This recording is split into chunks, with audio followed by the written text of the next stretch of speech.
I pledge allegiance to the flag of the United States of America and to the republic for which it stands, one nation, under God, indivisible, with liberty and justice for all.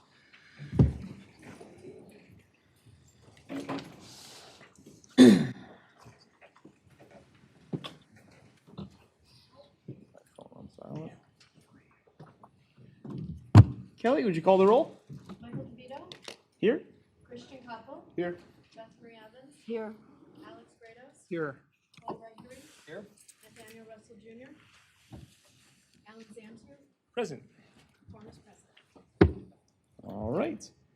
Good evening. Welcome to tonight's meeting of the Sycamore Board of Education. As a public body, we conduct our business in public. Our agendas are posted in advance and our meetings are open to all. Our minutes are maintained as a public record of our actions. As a reminder, this board governs by policy aligned with state law. These policies are not just guidelines, they are legal and ethical obligations that uphold accountability and consistent leadership. When policies no longer meet the district's needs, it is our responsibility to amend them within the bounds of the law to better serve our community. The board votes only as a collective body in a duly convened public meeting with a quorum present. While we take formal action only in open session, much of the district's routine day-to-day work is entrusted to our administration through board policy. Adherence to these established policies protects the district from risk and ensures our decisions are fair, lawful, and aligned with our strategic goals. To that end, we hold regular monthly meetings. Utilizing special meetings only when waiting for a regular session would place an increased burden on the district. Part of our elected duty involves handling confidential information that we are legally bound to protect, most frequently regarding personnel, negotiations, and litigation matters. The Illinois Open Meetings Act calls for us to close a portion of a meeting to executive session, specifically to protect individual privacy rights and the district's legal interests. We remain committed to holding our work up to public view, and our board subcommittees are held to this exact same standard. This board welcomes and embraces constructive public feedback as a driver to better ends. We invite you to stay engaged, attend our meetings, sign up for agenda notifications, and bring your best ideas to the table. Our mission is to empower all learners to succeed in their world. This time, turn things over for student and staff recognition. We currently do not have any student or staff recognition. All right, we'll move on to the next item on the agenda, the consent agenda. We have two items on consent, items 4.01 and 4.02, minutes of regular meeting, July 21st, 2026, minutes of executive session, July 21st, 2026. Is there a motion to approve the consent agenda as presented, items 4.01 through 4.02? So moved. Second. Oh. Go ahead. Moved and seconded by Regnery and by Grados. Grados. Is there any discussion? All right, seeing no discussion. Kelly, would you call the roll? Zamser. Yes. Koppel. Yes. Evans. Yes. Grados. Yes. Regnery. Yes. DeVito. Yes. Motion carried. Next item on the agenda is audience to visitors. Is there anyone in the audience who'd like to address the board at this time? Guided by Board Policy 2230 and the Illinois Open Meetings Act, this is a business meeting held in public. The 7 of us seated here are your neighbors, volunteers entrusted by you to care for our schools. We're truly grateful you've chosen to spend a portion of your evening with us. To balance participation with the board's agenda, we've reserved up to 30 minutes for public comment. Each speaker is kindly asked to limit remarks to 3 minutes. Unused time may not be transferred to another person. Any extension requires a majority vote of the board. When you're recognized, please approach the podium, state your name, share your thoughts. The board will listen without debate this evening. Questions or concerns, when called for, will be routed through the appropriate administrative channels for follow-up consistent with our chain of command procedures. If you would like to speak, please raise your hand, wait to be called. Thank you for lending your voice, helping us model effective self-government for our students. Please note, while the board does not engage in dialogue during this time, a board representative or administrator will follow up with you directly after the meeting if appropriate. At this time, would any fit into the long-term financial plan? If new expenditures are being added, what programs or current expenses will be cut or reduced to make up for these new costs? I'm also a little concerned about the process used to create or fill some of these new positions. Positions were approved at a special board meeting, so it gave limited time for community and all stakeholders to have input for need regarding the roles or qualifications being sought. Decisions have long-term impacts on our districts and include meaningful opportunities for discussion and feedback from those who are directly affected. Beyond the process itself, I have concerns about the leadership positions that are aligned with experience and credentials need to best serve our students and taxpayers. Nothing against any of the people, just, looking at our new COO, one of his responsibilities is to oversee financials, but financial background is kind of limited. Same with our middle and high school special ed coordinator that we hired, does not have an LBS 1 background, nor has limited to no middle school or high school experience. So you're overseeing these. So it raises questions about the qualifications being evaluated for these key leadership roles, and placing individuals in positions to be successful.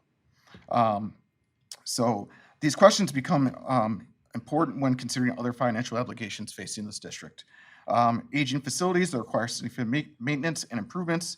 Also, upcoming collective bargaining agreements for non-certified and certified staff, since it was only a 2-year contract.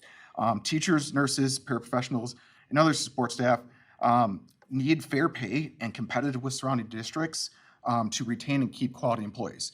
The teacher market is very fluent, and teachers are looking for more money. I mean, it's cost of living. So these realities require long-range planning and not just year-to-year budgeting. Finally, my purpose is not to criticize the change or anything, but to better encourage better process moving forward. To be stronger with major decisions are communicated openly, stakeholders are engaged before decisions are made, and community is provided with a clear financial roadmap that demonstrates how today's decisions support tomorrow's stability. I just asked the board and district leadership to prioritize transparency, stakeholder involvement, long-term financial planning, and thoughtful hiring practices that align leadership responsibilities with qualifications and experience needed for success. Doing so, we can build greater trust, make informed decisions, and ensure our district remains financially strong while continuing to provide an excellent education for our students. Just thank you for the consideration. Thank you, Larry. Appreciate you. Is there anyone else from the audience who'd like to address the board at this time? No, I asked him. Thank you, Kel. I know. Thanks for being here. We'll get you squared away. All right, May 12th, there is a special board meeting that had a reorganizational chart that was actually approved by the board that night about moving forward with some of these positions again. And as of yesterday, one of the positions currently is not on the organizational chart that is on the website. So again, just trying to understand why May 12th that happened, and now August, here we are. Also, the strategic plan that was being brought up.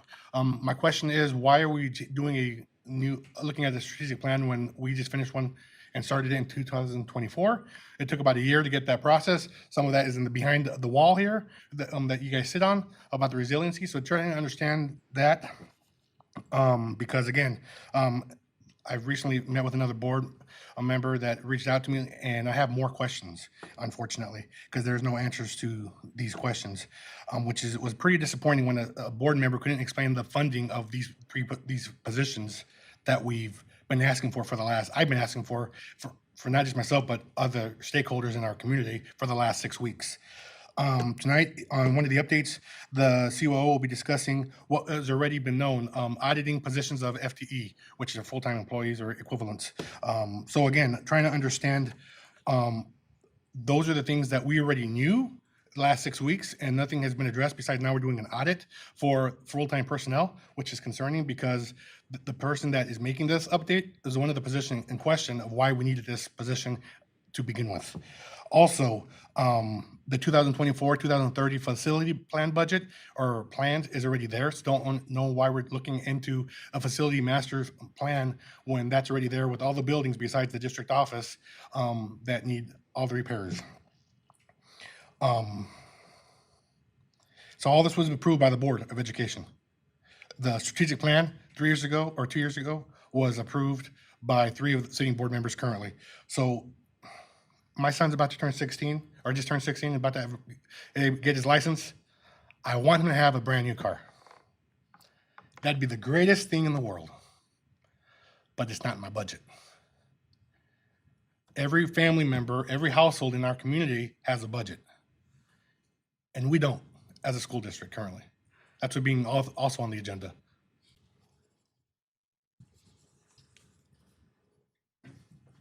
Would anyone else like to address the board at this time?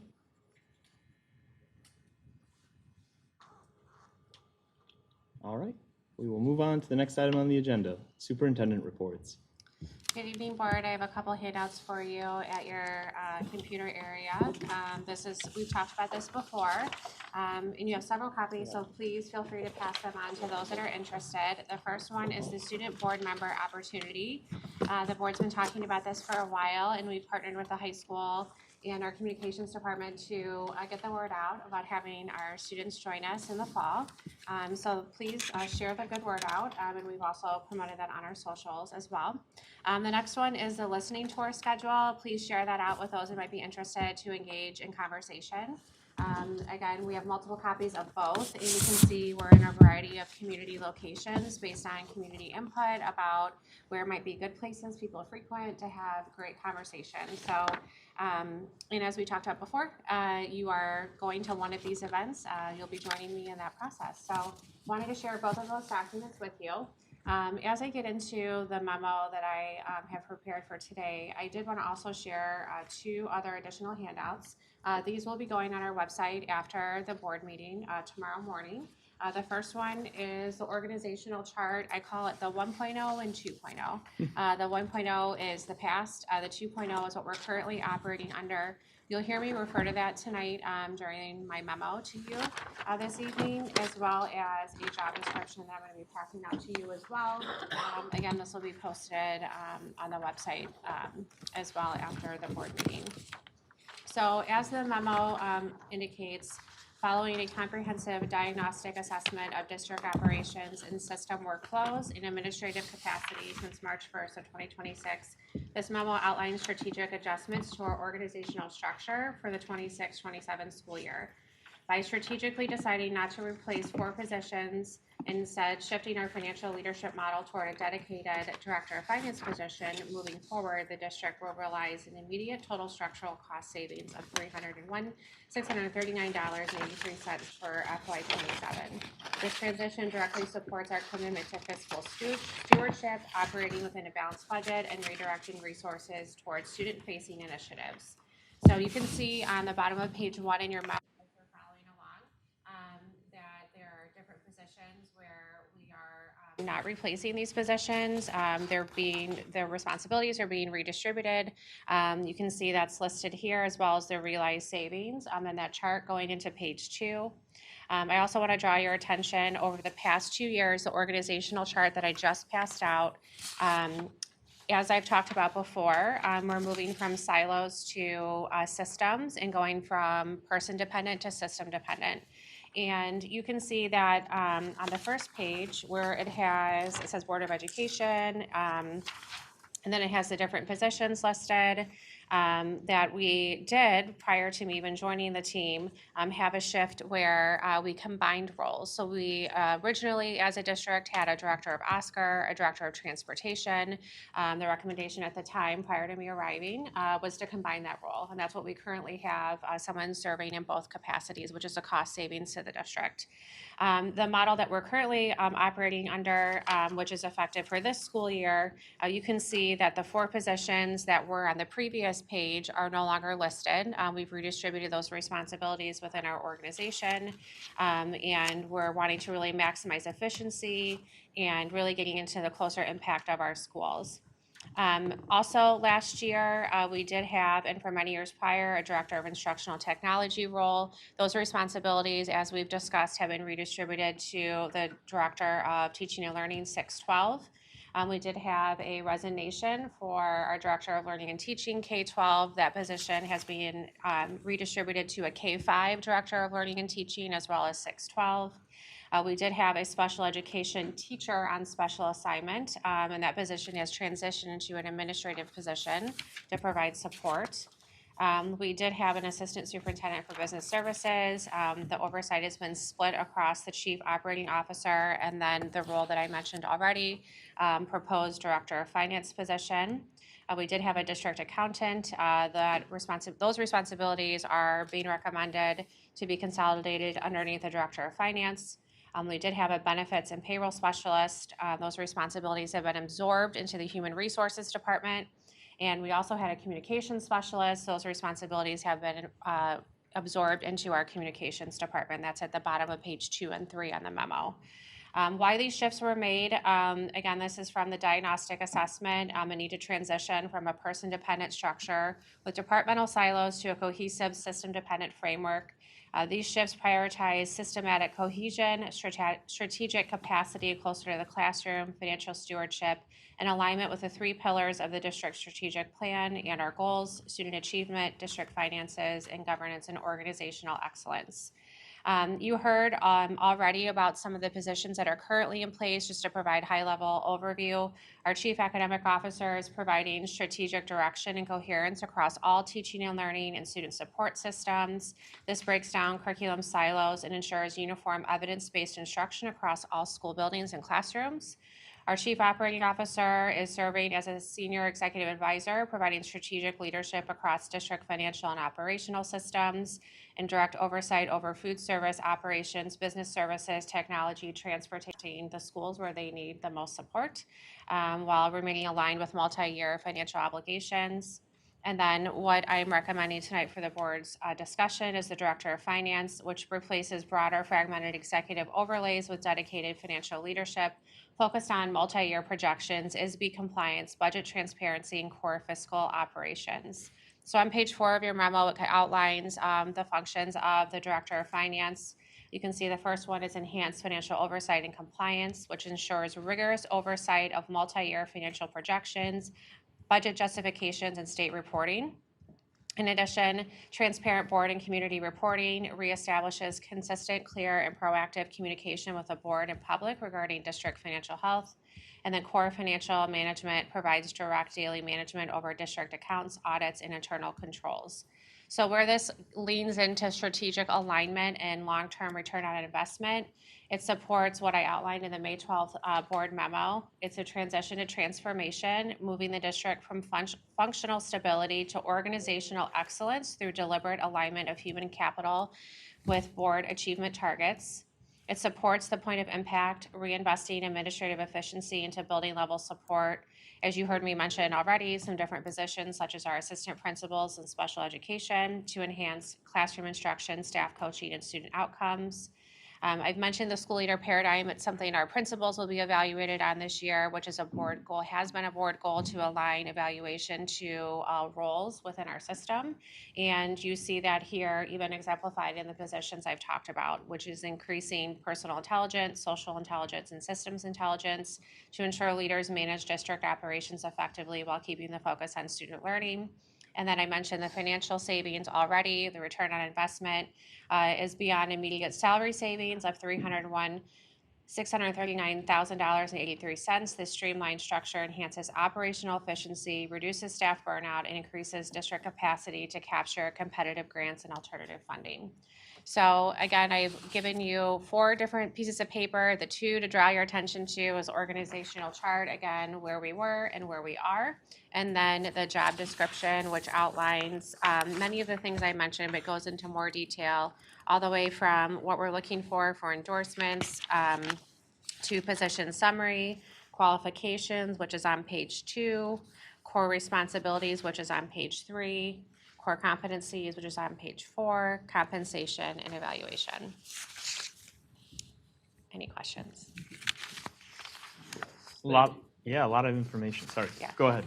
Yes, thank you. So on the new org chart that we're looking at, this Director of Finance would be by the Director of Building and Grounds and the Director of Transportation and Oscar. They're right in that group of 4 there Yes, under the Chief Operating Officer. yes.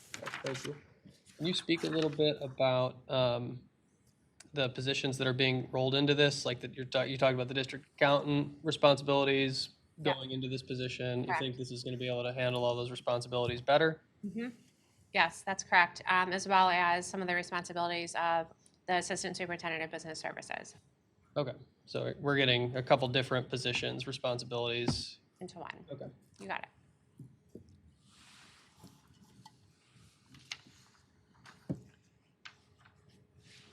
Hey, Nate. You came at the good part. No. It's all a good part. Did you have a question, Christian? I do. So from where we were to where we are now with these new positions and this newer position that we're going to be realizing some savings on, do we have a total number on how much savings or how much deficit there was. So where do we land as it relates to the total salary base and, you know, what we can afford here? That's what I want to make sure of. So what I mentioned earlier that in the memo, that total number, there are 4 positions that we're not replacing and we're absorbing those responsibilities into other positions. So that number is $300,000 and $639.83. That's across all the positions that we're adding. Just the 4 that I just mentioned. But I was looking for like total restructuring. Yes, I can get you that information. I don't have that currently. Thank you. Is it, if I recall correctly, the assistant principals, which were part of that first restructuring that we did that had about a $500,000 price tag, the assistant principals were budgeted for. Correct. So if this is a $300,000 savings here, and you subtract off 2 assistant principals from the $500,000, you're getting near to balanced out. Yes. Is what it looks like from a Yep. first glance to me. Is that, am I Yep. thinking about that correctly? Yep. As well as the special education administrator. Because that was budgeted for also. Yes. So it was like 500,000 minus 3 things that were actually budgeted for, and then here's $300,000 that was also budgeted for, but that is being saved. So to be clear, all 5 positions that the board approved at the end of last fiscal year were budgeted for the FY27 school year. Gotcha. So the 4 positions I just mentioned went into the FY27 school year, which were also part of our budget, but they're not returning. And so what I'm highlighting here is the cost savings of these positions not returning. And then I'm proposing a position that you see here, which lifts 2 of the responsibilities of 2 positions that are not returning into 1 position. Is that kind of what you're asking? Yeah. Okay. Hey, I wanted to make sure it's clear as to how we're paying for these positions, all of them. Yes. I think it would be good to just, maybe on the transparency page or something, how many administrative center staff we had last year, how many we have this year. This chart's very helpful, but I think more of an at a glance, like how many people, and then how many admin is the delta from last year to this year would be really good at a glance to maybe just show that there isn't this significant increase or an increase at all in administrative center staff. I think the memo does a good job of outlining some of the reasons of the why on the restructure that you touched upon in May as well. I think what Christian brings up is kind of the total offset in dollars is an important feature for us to understand, but then obviously more so the community as well. So I think it's a good point. Yes, I agree. I think that the memo really delineates clearly what you're doing with the system, and I appreciate it. I feel over time we're going to see the benefits of it. But then I just wonder, now this memo will be made public for the community's sake Correct. after this meeting, correct? isn't it already public, the memo? No? Okay. Not yet. Okay, because that would be helpful, I think, to answer some of the questions. Yep. Thank you. Any other questions? Yeah, so just a clarifier here as I'm looking at this, and like I hear the term budget is getting used a couple of times, and I know that from like the community's perspective and from like the board's perspective, like we talk about what's in the budget, what can we afford, how does that work, and I think there is an important distinction that needs to be made between like all of the different financial lingo pieces that get thrown around, because we have a budget that we operate under, and then like we saw at the last meeting, we spent more, the district spent like 3.8 million more than what we had budgeted to spend. And we are talking about it, or it was brought up because it was like, hey, there was a really big variance from the budgeted to the actual. We had a May 12th, or I'm sorry, an April meeting where we talked about, here's what a forecast could look like of budgets all the way out 5 years. And we could hypothesize what our revenues will be and what our expenses will be. And we think that our fund balance will land here. But until you actually go through a year of, hey, here's what our costs were, you don't know. And like I'll use an example on the budget variance, the $3.8 million deficit in the budget from last year. A lot of that was health costs. And we have a self-funded plan. And we talk about you can't, when you have a self-funded plan, you don't have the ability to predict when people will use their healthcare or when they won't. You try to, but it can be more, it could be less. And we've chronically been over on what the estimates have been for the healthcare costs. Special education outplacements were another big cost driver to that deficit. You don't know who's going to attend your school and what services they need. So they could be more, they could be less. And so when we talk about like the budget cycle, we approve as a board a budget in August. We will be approving a budget in August. We're going to approve a levy tentatively in October, November-ish. November, December, we'll be talking about the levy. We'll approve it probably in December. But then the year will play out, and where we land will ultimately get picked up in the audit. And that'll be shown in the annual financial report.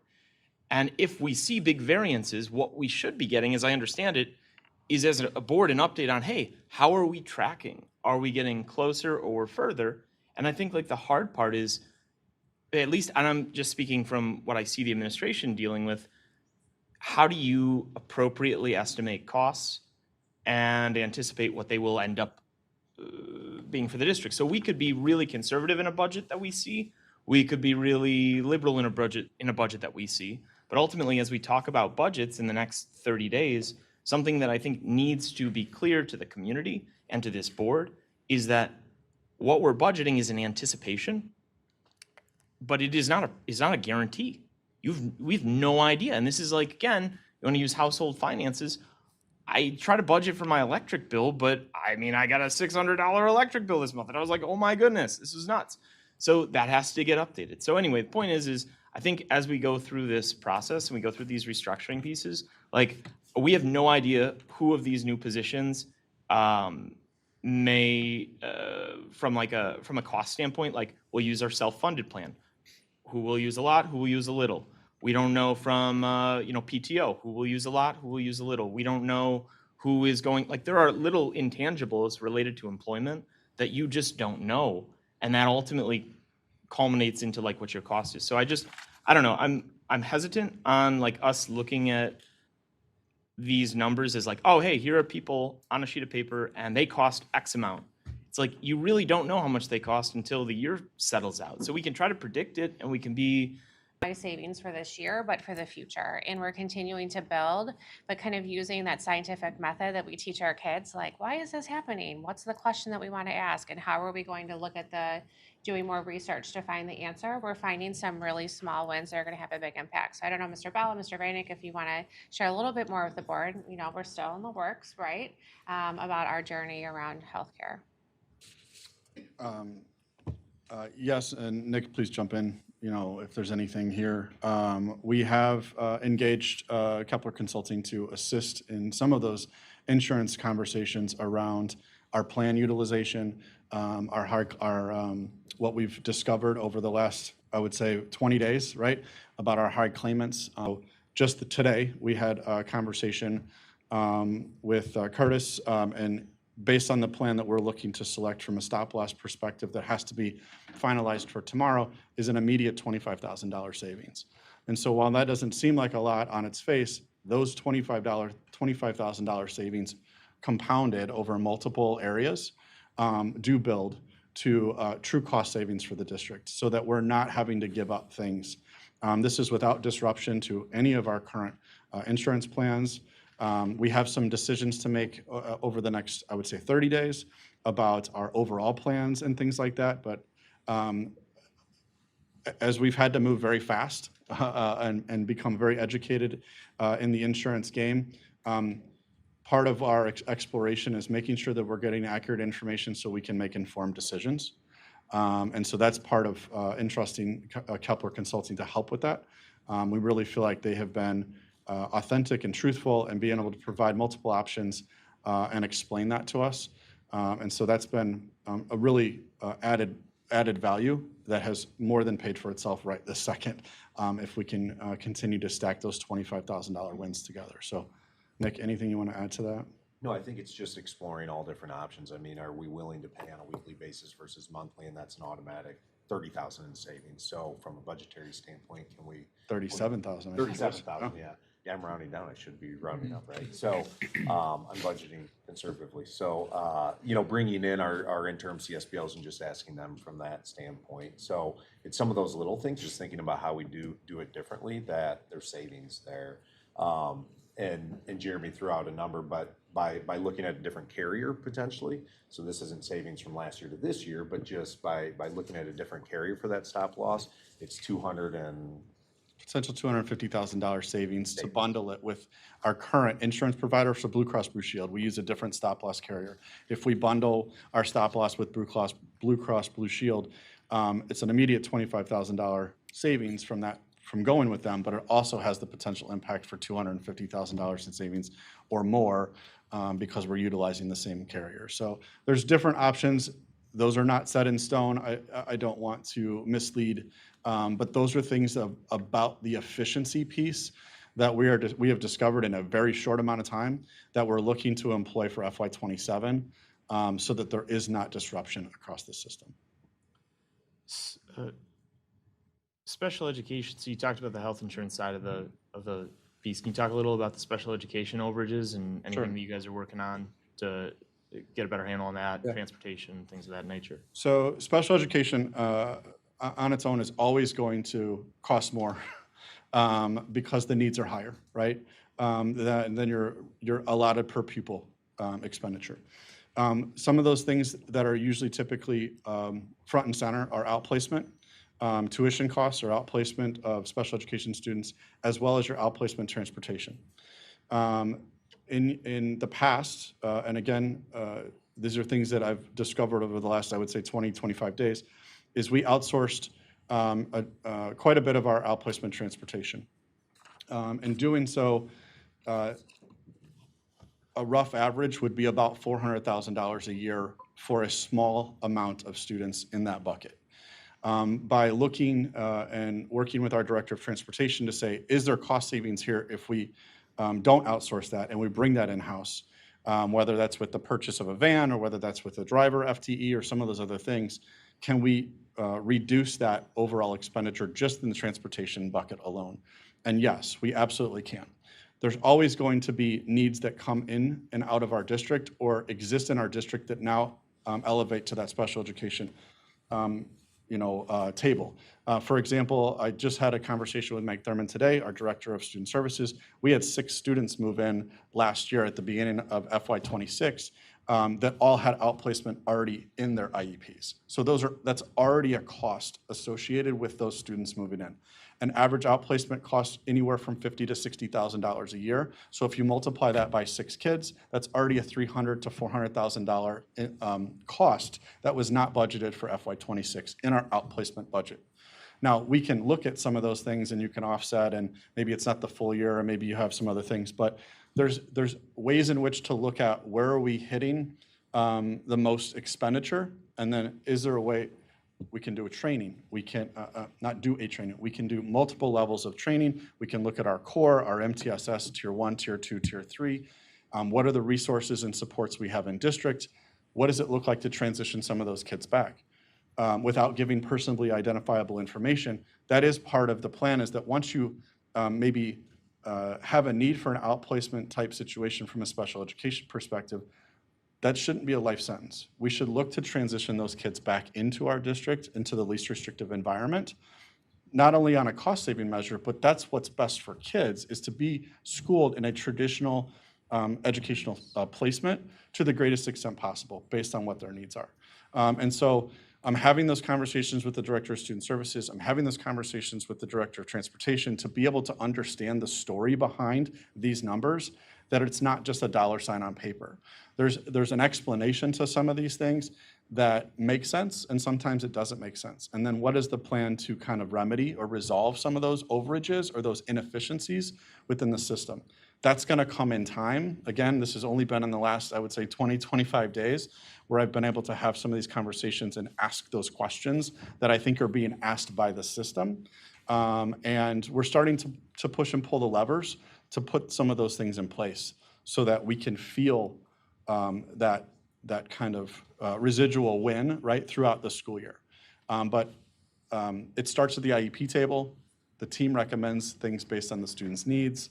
and then we support that student according to placement considerations. We can kind of work with those different placements and what that looks like, you know, kind of paring down the ability to not say we have 9 placements available, but we have 3 placements available. We can do some things that still meet the students' needs, but are a little bit more efficient.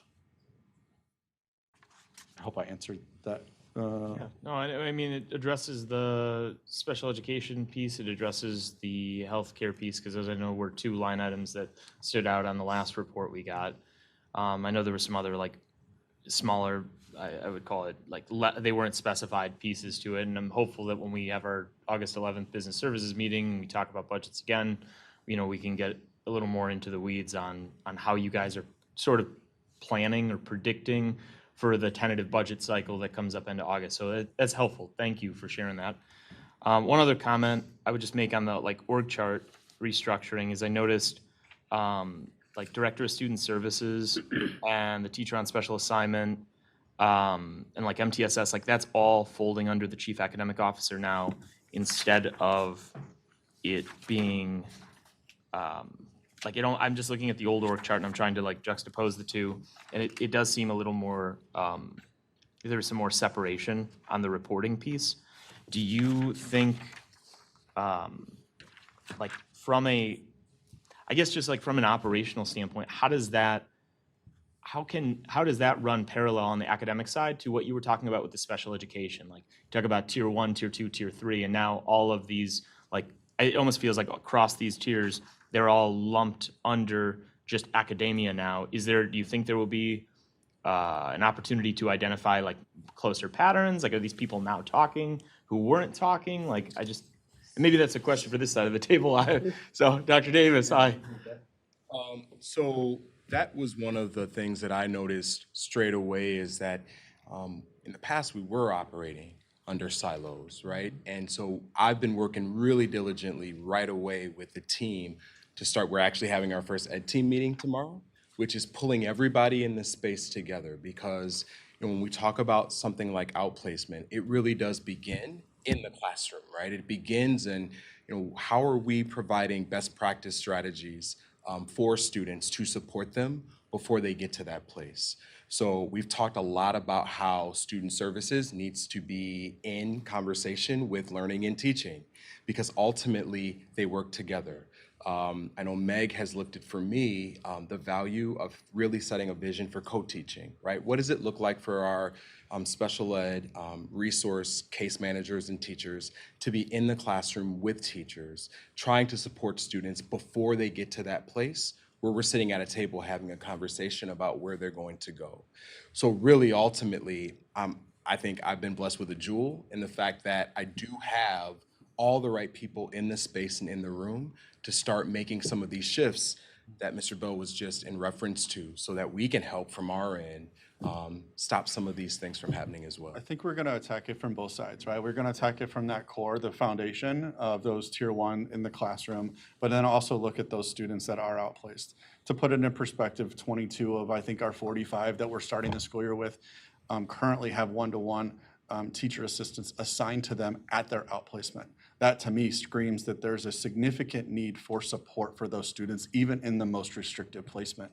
Those are not students that may be successful in our schools right now. Potentially. And so we can look to identify those student needs and what services and supports we have here. It's gonna have to be kind of from both sides to be able to really dial in how we can support all of our kids and our staff, so that they're prepared, they're educated, they're trained, they feel equipped, and they feel safe in spaces where they can support those students.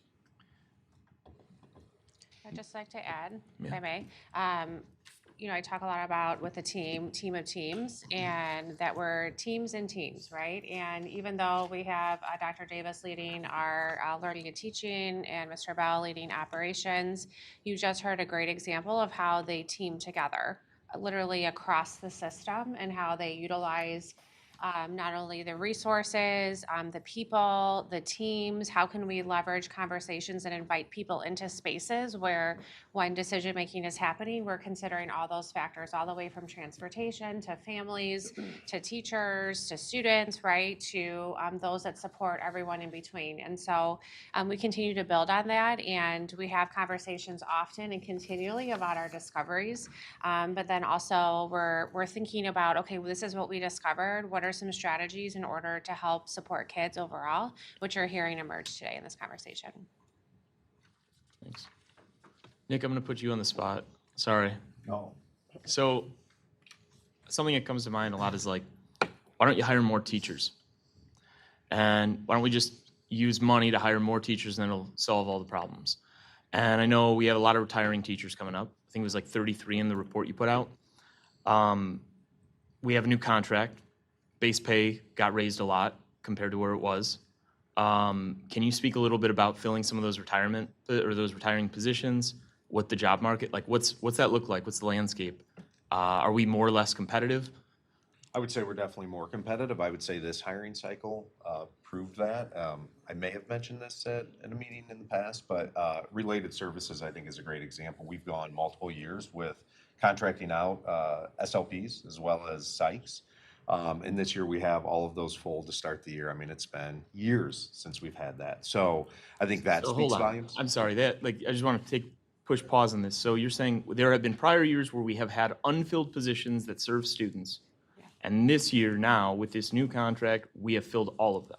I want to be clear, we filled them, so we were serving students, but we were paying a higher cost because we were contracting those positions out to contract agencies. So we were spending quite a bit of money to do so, and they weren't our own staff. So this year, we have all of those filled with our own staff. They work for Sycamore, they're not contracted out, and there's a savings there even under a new contract. Do those fall under the SEA contract or CESA or? SEA contract, because the changes we made are what we agreed to, made us more competitive, I think, in the market, and even called out some of those hard-to-fill positions with a differential for SLPs and psychs. What's an SLP? Speech language pathologist. And a psych is School psychologist, yeah. So some of our neighboring schools, some of the things they were doing to be able to recruit and retain, we were able to negotiate some of those things in to recruit those individuals and hopefully retain them after this year.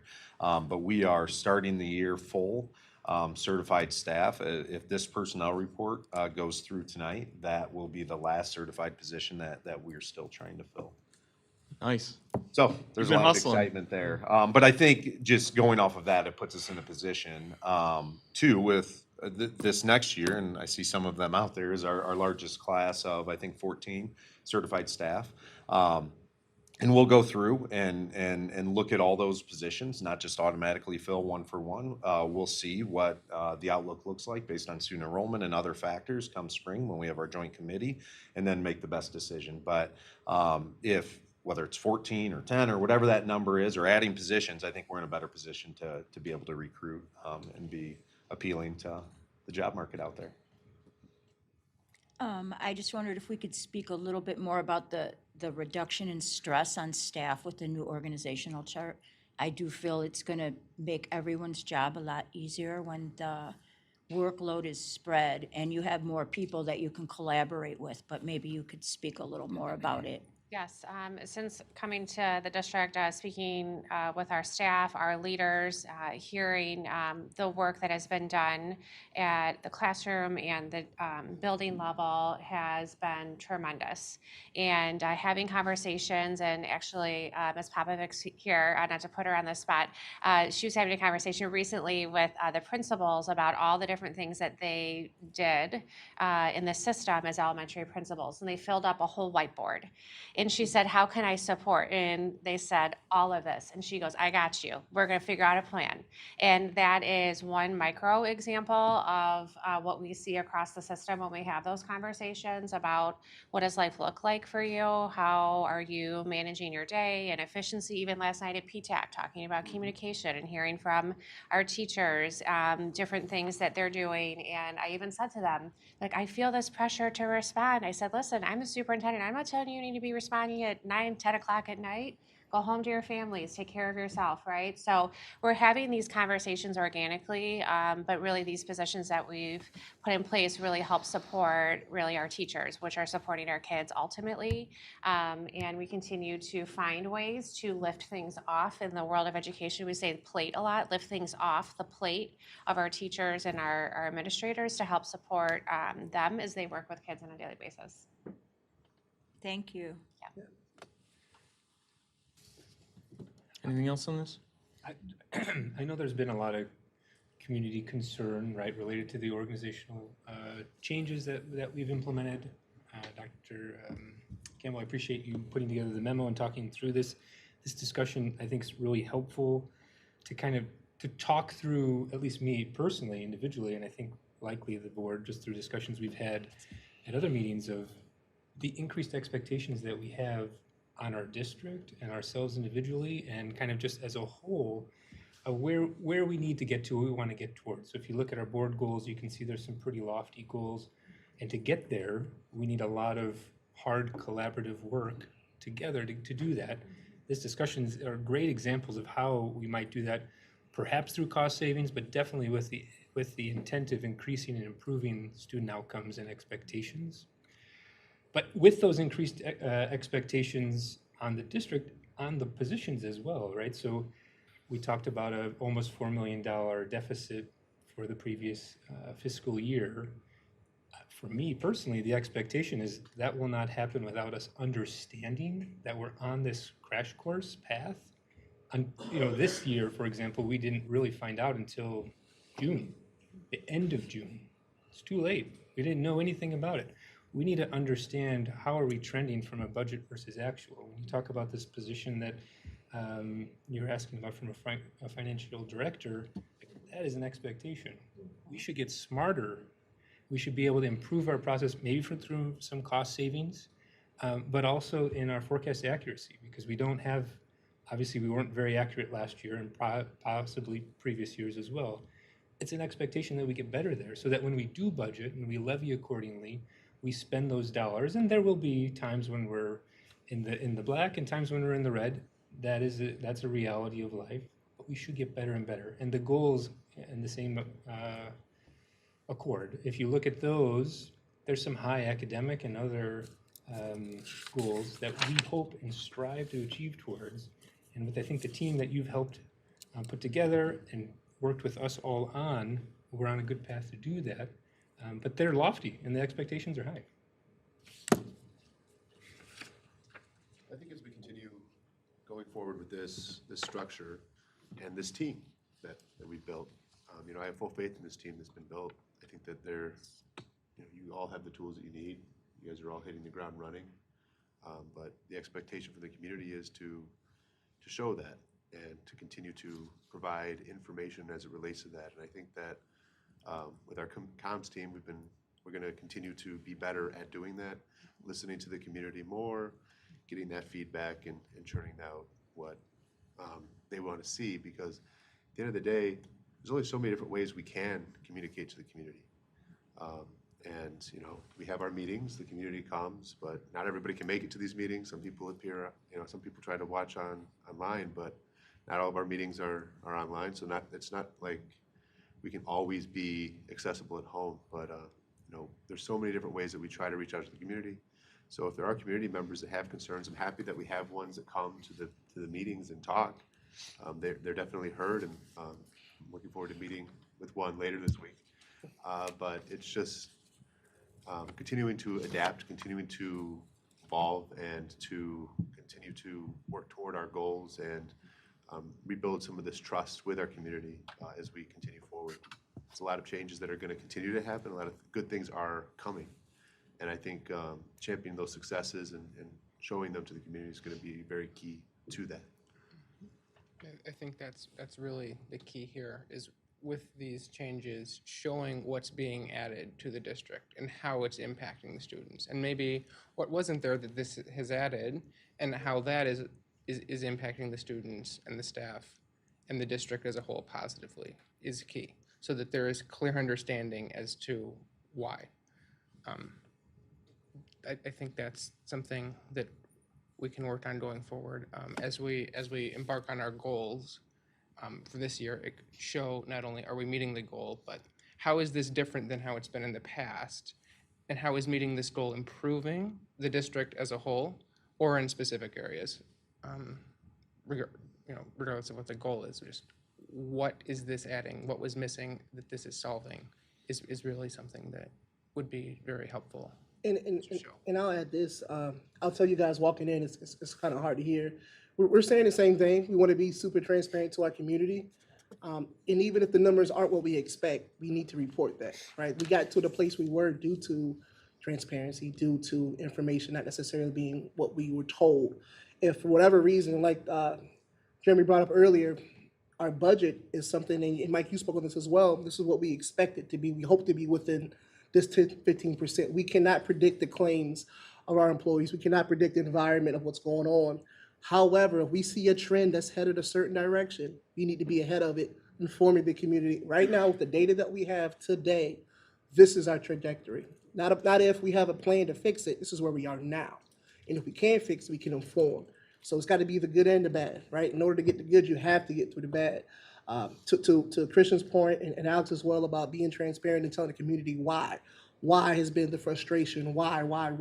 And I get it, but the why has to come from this board, it has to come from this administration. I'm already seeing every meeting, I'm seeing the three cabinet members working together, what we envision. This is three people who've been in their profession a long time, using their expertise for the betterment of our students, for the betterment of our staff. So I have a lot of faith that we'll get there, but we only get there, we'll continue to keep informing everyone. So I'll just echo that. Well, and look at how long we've talked on this particular subject. We're all very talkative, hopefully very approachable. If somebody has a question, we're out in the community, we represent the community, so I hope that anyone who has a question will reach out and we can help address that individually or come to a board meeting, for sure. Yep. We do have one specific question about more of the timeline for hiring this position. What's the goal with when we'll get a CSB on? Because in what was it, June or was it May? We waived the CSBO treasurer requirement. Would it be overambitious to get a CSBO working for us within that 90-day period? Do you think we'll need to extend? Like, what's the timeline for hiring? Ideally, I mean, obviously, the job market is what it is. You can't guarantee, but what's the goal? Yep. I'll let Mr. Bell explain the timeline.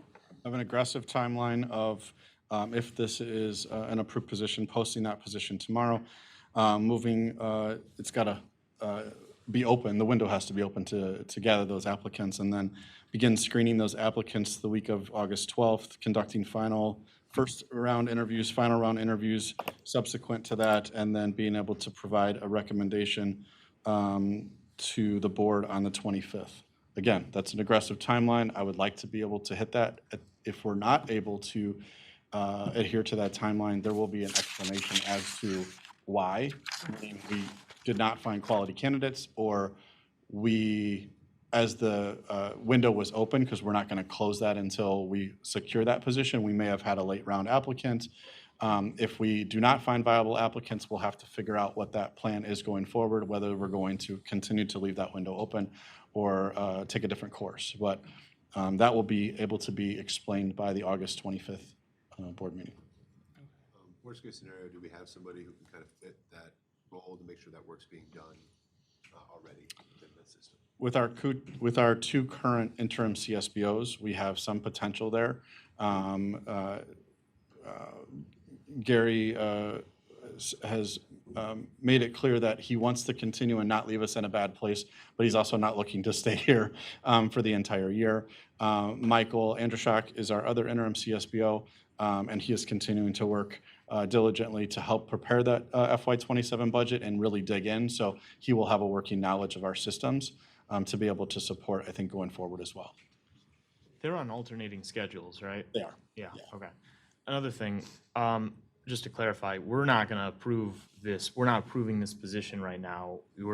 you already have the authority to do, you're going to post the position, or you're trying to post the position, try to find somebody who would agree to the terms of this job description, ultimately negotiate with them, come up with a contract. That contract will include goals. You'll go back and forth, and you'll bring us then for board approval, contract to sign. Correct. And that's what we'll approve. So part of having this conversation today is making sure that the board is informed Yeah. about the direction in which we would like to go based on that recommendation, and then what the plans would be should that move forward. So I'm comfortable moving forward, but it just want to make it clear that that doesn't mean we're approving this tonight. We could very well reject the candidate or reject the position in the future. It's subject to board approval, but I'm comfortable with the process proceeding. And hopefully we can get someone by the 25th. Thank you for that. Yeah, find us a great person, please. Yeah, and that meets this criteria. Yep. Mhm. Okay. Lot covered there. Anything else on these topics? I know there's some other, I think there's another topic on the superintendent report. Yep, at the athletics. You guys good on this? Doing okay? Move on to, okay, Okay, so good stuff. could I introduce Chauncey, our athletic director? He is here tonight to provide highlights that show the collaboration and financial relationship between district athletics and Sycamore Sports Boosters, which annually donates $75,000 to support middle and high school athletic programs, alongside funding an annual grant project ranging from $5,000 to $20,000. During the current cycle, head coaches' requests were fulfilled, as Chauncey will illustrate and as indicated in the memo, using $30,000 in booster funds and about $6,000 in district funds, ensuring essential equipment and supplies were secured while maintaining a structured 2 to 3 year uniform replacement rotation. This partnership directly aligns with the board goals by leveraging local fundraising events such as the FNBO Football Challenge, which is coming up here in August, which we're very excited about, to enhance student opportunities and broaden financial support across district sports. And I'll turn it over to Chauncey. Yeah, so I was asked to come and discuss what we do with our partnership with the Sports Boosters. She laid it out pretty good right there. We have annually, we ask the coaches to give us a wish list or a want list, whether it's needs or the extras. And I would say anything that is reasonable annually is purchased. I can't think of anything that was a reasonable request. I can probably, if you press me, I could probably give you a few unreasonable ones, but again, we try to be financially responsible and with the district money and with the booster money. The boosters do have the two challenges, FNBO for football, FNBO for basketball, that, we make a decent amount of money on, more so on the football side. The basketball, they usually make a few more dollars, but the football game is obviously the big one of those two. They also have a For Love of the Game, which varies from year to year. There's a big silent auction. They have teams. Every team provides a silent auction item. Then they have some type of activity, whether it's last year it was bowling. They've done trivia. They've done a horse racing deal. They try to make something different so that it stays fresh and people want to come and participate. Their fourth big one annually is the golf outing, which is the fourth Friday in June. And that one, they relatively steady, makes them, right around $15,000 annually. So that's always good. And then in 2017, when we came to the board with the MPVB project, which is the multi-purpose video boards, that we have two in the main gym and one on the football field. And the board allowed them to sell sponsorships, knowing that money was going to go back into our kids. That makes good money annually as well. And then the other fundraiser I would say they do is their concession sales. Most of the time that's more of a, I mean, they make a profit, don't get me wrong, but that's more of a service that they do make a profit on. But our Booster Club does a great job. They, like most volunteer organizations, there's times where they struggle to get those volunteers, but for the most part, they come together and they put money, a lot of money back into our kids. And they'll do the grant projects, are usually things that we need, but we can't necessarily afford. Example, one grant project was the soccer scoreboard. It had been there since they started soccer in the late 80s. And I mean, all the way, I mean, it was there when Allen was playing. It was there when other people were playing. I mean, so we finally got a new one and they made that purchase. They replaced the scoreboards in the middle school gym, the middle school football field. So they worked with the park district and put the scoreboard at the baseball field that we use on field 1 out at the park district. So, so they do a great job, not only getting our kids what they need and the wants that the coaches have, but also fulfilling some grant projects that we need as well. I kind of rambled there, so. You did great. You did great. Let me I had a chance. I think I brought up last meeting. Chauncey, you were here at the last meeting, but we brought up the fact that Dr. Kell and I sat down with you and Principal Swanson at the high school, and I just wanted to see if the district needed to step up in a way to help out support finance, right? And what I found out in our meeting with him is that we have an exceptional staff. Thank you for your work, being recognized in the wrestling program and just taking care of our fields. I've been working not necessarily by you, but in my program with you supervising has been exceptional. What this means is that our Sports Boosters program, guys, it's amazing. They do a really good job. We're in the likes of the Napervilles, the Barringtons, the Crystal Lakes of the world. And what that does for the community and this board is it saves us money, right? We're not taking our budget money to assist. If we need to, we absolutely will talk about that collectively. But our Sports Boosters program, I want to make sure we take this time and just say, show the thanks. Please pass that on from our board for that. We would not be in that situation if it's not for our Sports Boosters program. Sports is important in the community for these kids to work together, but the work that's being done, so I'll make an example. If we have a Sports Boosters program who's consistently bringing our district 80,000 plus a year, but they don't have a Chauncey who's utilizing this money as if it's his own, it means nothing. It's a wash, right? It's wasted funds.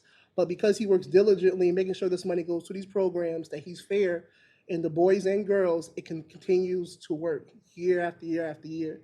So I just wanted to say I would appreciate what you've done. I'm looking forward to this year, and hopefully we can build off of this. But just thank you, thank you, thank you. You know, Alan, I didn't know you were playing soccer back in the day, but it's good to know that we got a newer a scoreboard for our kids to play with. We need to make this exciting. It comes with dedication, and I just wanted to echo that. So I just want to say thanks for all that you've done and your staff. Yes, thank you, Chauncey. I just want to say too, yes, the Sports Boosters do a great job, but another group that supports a ton of our kids too is our Music Booster program. They do a phenomenal job as well. And I don't know the ins and outs of their budgeting process because I think Mr. Balster goes to those meetings, but they do a phenomenal job as well. So Sycamore is very blessed to have these two groups that are putting money in to make our students be successful in everything that we do. Well, Sycamore is blessed to have you. You were even my son's wrestling coach. That's how long you've been doing this and doing a great job. While I was sitting here, I was thinking, wow, I've been here long enough that 5 of these board members are former students. Oh, man. But I think he makes a great point. We look at the portrait of a Spartan and what the district strives to have a student achieve. It is certainly academic, but if you look at extracurriculars, athletics or other extracurriculars, it plays into so many of these here behind us. And we're really fortunate to have a community and a district that really supports those and the student all around, so the academics, but then everything else as well. So I think it's really telling of our community as a whole. Yeah, thanks for the report. Thank you. All right. We will move on. I got marked my calendar for August 21st now, so looking forward to that. We had another win, right, against DeKalb? All right, we'll see. That's a home game, right? We've got learning and teaching department update Yes, next. so to introduce Dr. Davis again, he's going to share with us our progress around core instructional initiatives that support our board goals, and he's going to talk about Amplify CKLA, our resource distribution, our school improvement planning, and our Institute Day planning efforts. Yes, ma'am. Thank you, Dr. Campbell, and good evening again. So just three quick updates from the Learning and Teaching Department. The first is we officially started July 1st, and while we were arriving, so were 21,000 items that were part of our CKLA curriculum.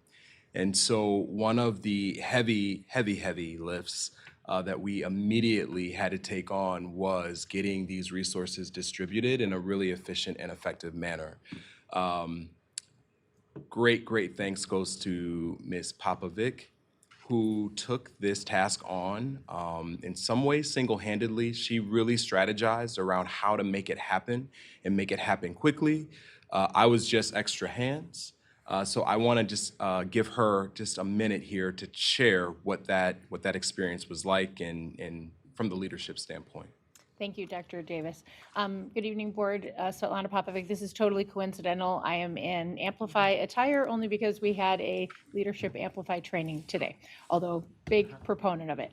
I do want a huge shout out. Really, this was a collective effort, putting in a process for inventorying and receiving that level of materials, and goes all the way from the process really included the buildings and grounds, the principals, the coaches. It was really everyone. More hands makes lighter work, and that was totally true.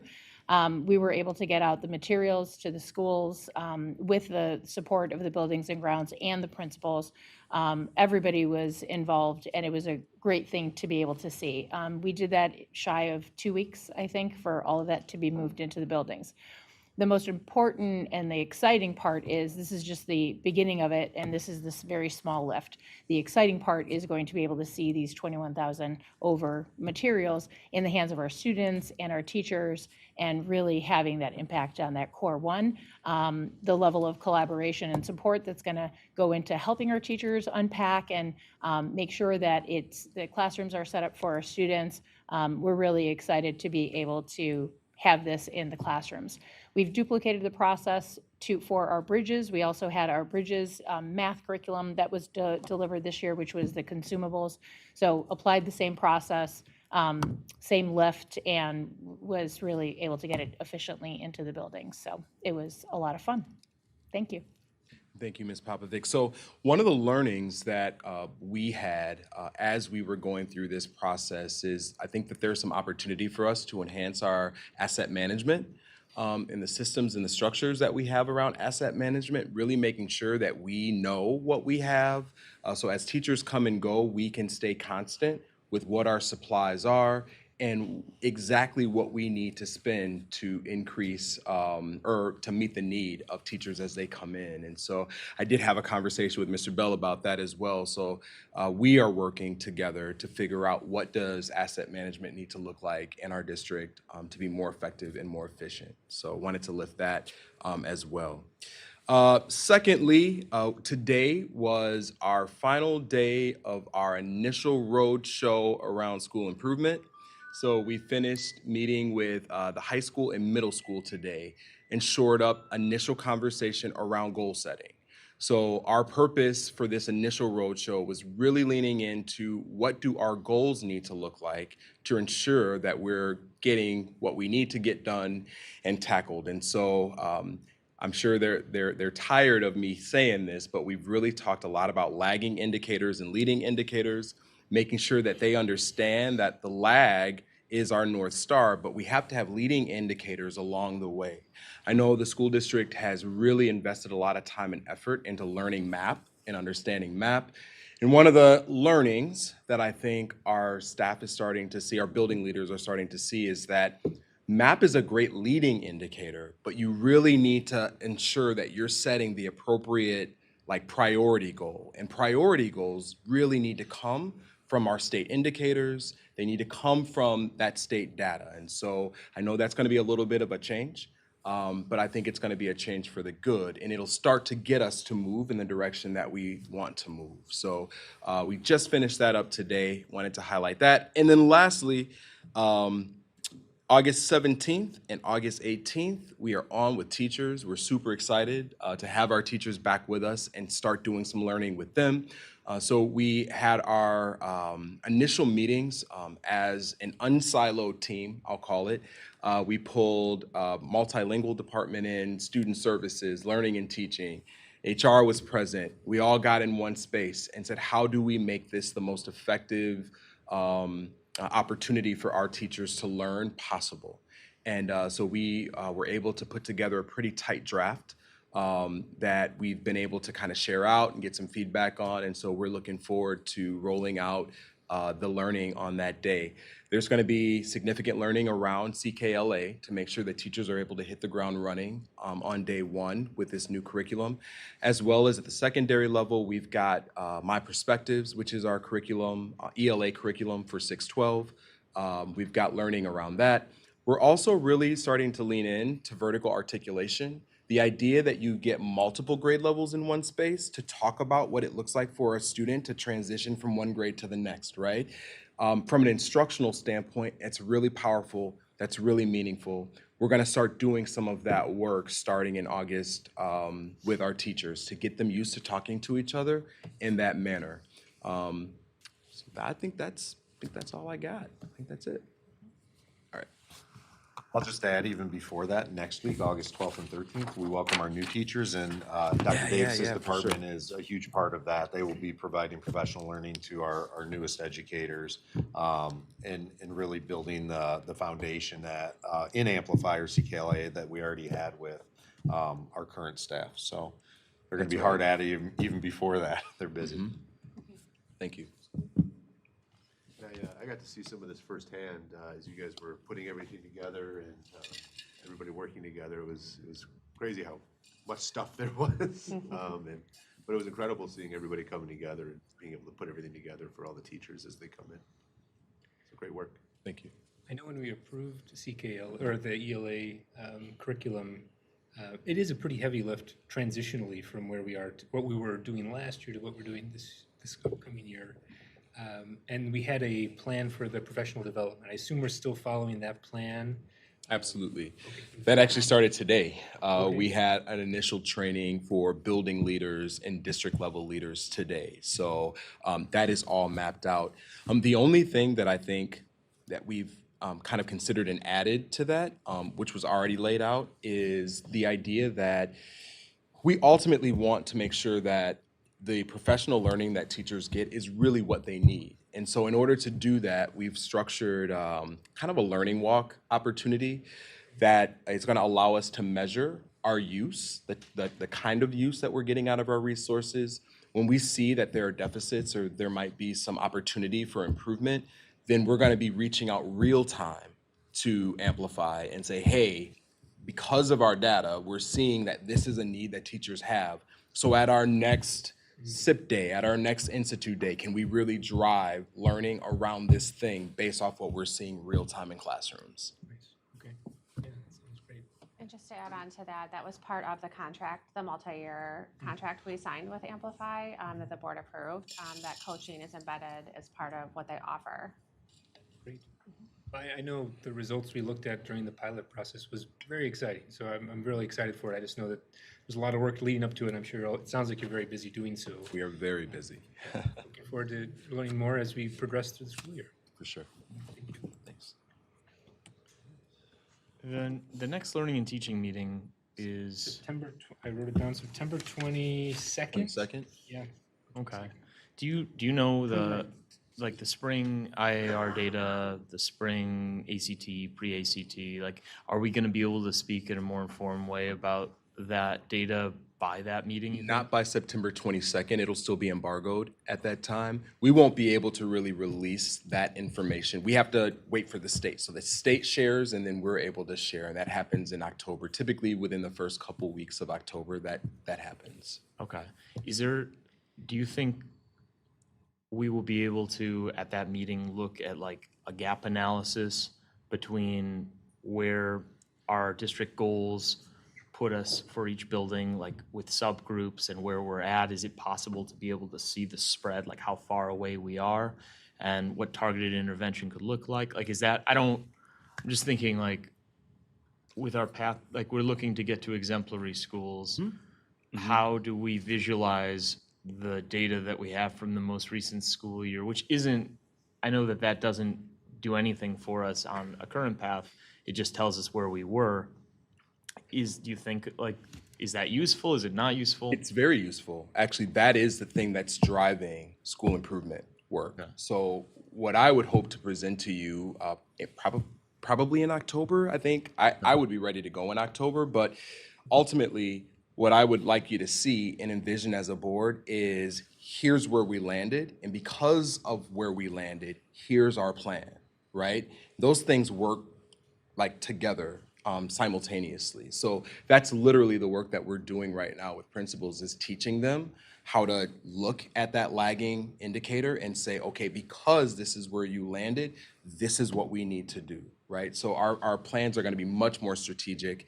They are looking at, those demographic groups that are marginalized and farthest away from the goals. So when we bring goals to you in October, they're going to be written where you're able to see very clearly that schools are kind of calling out, these are our demographic groups that need the support to get us to that next Really? step. So we can go Story. subgroup level? Oh, We can absolutely. see- That would be That's really. the way to slick. write goals. That's the way you do it, right? Nice. Okay. So that is where we are. That's what they're learning right now. And so the goals that you see, that's it. That's the work. Okay, because that connects to the whole like tier 2, tier 3, like where do they fall? Because this is where, there's the crossover into where Jeremy's talking about, right? Is like, okay, how do we support them? And again, I always think about the English language learners as like low-hanging fruit in a lot of cases. Like you look at a lot of these students who have or need support in that realm, and it's like, okay, it just, for me, like to conceptualize need, I always go to that as okay, well, how do we support those students? And then you look, there's all these other subgroups that the state identifies as like need, and I don't know what Sycamore's composition is at the subgroup level off the top of my head. It varies from school to school. So every school looks a little different, believe it or not, in regards to those demographic groups. Because ultimately, the state defines a demographic group as you have to have 20 or more, right, Okay. students in a certain demographic group to be considered, to be provided like a designation group, if you will. So, Okay. Great, well, exciting, looking forward to it. yeah, Thanks. awesome. Anything else on learning and teaching update? Yeah, quickly, I'm just curious, how does information flow from you down to the principals? I guess that's been clear, but the principals to the teachers with the importance of SIP goals and how we're changing it, and why the changes are being made, like, the teachers that actually implement it, work with the kids every day, how's it been communicated to them, the importance of the work that you're doing? So one of the things that we're looking to do for Institute Day is there are some very specific things that we want to make sure that our building leaders systemically are communicating to all of our teachers. Board goals is one of them. And then in particular, once we know what those board goals are, why, right, in regards to our own school improvement goals. So we're really working to make sure that our building leaders have the ability to communicate that connection that we're trying to lift as the work, right? So that's kind of the through line right now, is we're really working at that building leader level to build capacity in them to then be able to communicate to teachers. But on a side note, I intend on being in buildings all the time. So I'm looking forward to getting to know teachers as well, so they get to know me by first name, and they can talk to me and communicate with me also. So To add on to what you just shared, Dr. Davis, we also are working with our building leaders on establishing school improvement planning teams where teachers are part of that. We talked a lot about this summer. Teachers, just like you indicated, are the ones doing the work, and so they need to be part of building those action steps. And then building leaders, as they're continuing to monitor their progress on their school improvement plans, they're involving their teachers and they're giving feedback, and they're making modifications and adjustments in real time to their school improvement plan, because it's meant to be a living, breathing document. It's not something they just say, check, we did it. It's meant to be really reflective of the needs of the students, but teachers and staff need to be part of that conversation in the building from the beginning. So we've been working through that. That's a new process, an expectation, and the Learning and Teaching Department has even reimagined the school improvement planning document to be extremely robust, aligned to using data-informed decision-making to really have those achievable outcomes that Dr. Davis was mentioning. This would be great to see some as we progress through that. I was going to save this for ops, but I suppose I asked it now. So the new teacher's contract has additional time, go from 7.25 to 7.5 in the day. Are we leveraging, and again, so we compensate teachers for the time that we're asking them to work on this. Is that time being utilized? Can you speak a little bit to how this maybe fits into that additional time? So one of the other conversations that we've been having is assessing our model for professional learning communities. What are they currently doing, and how does that really equate to what we really want to see, like from a strategic standpoint? So we've been having a lot of conversation. We actually shared recently with some of our building leaders a new template to look at that will maybe get a little closer to having the right conversations during this extra time that we have. So PLCs, professional learning communities, is the way that we're going to lean into that time that teachers are provided to support some of this data informed decision making that we're talking about. Great, thanks. Anything else on learning and teaching, guys? Is there opportunity, you described how you'll use the professional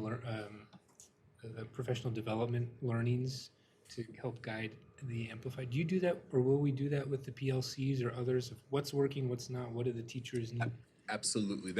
That's ultimately what should be happening in our PLCs. And we actually, we have the wonderful opportunity to have district level PLCs where grade levels are coming together, and then they have their building level PLCs. I've talked to Ms. Popovic in particular about really driving those district level PLCs to be in some ways problem solving around our curricular resources so that we can use that as a sounding board about where teachers are currently in their journey and then what we need to do to support them as well. Okay, great. So we're hearing directly from them real time, and they're helping to problem solve some of those things as well. I would say how it ties back to Michael's question is just this new schedule gives us the ability for those grade level spans to actually meet in person, where before maybe they couldn't because of a time confinement, so they would meet virtually.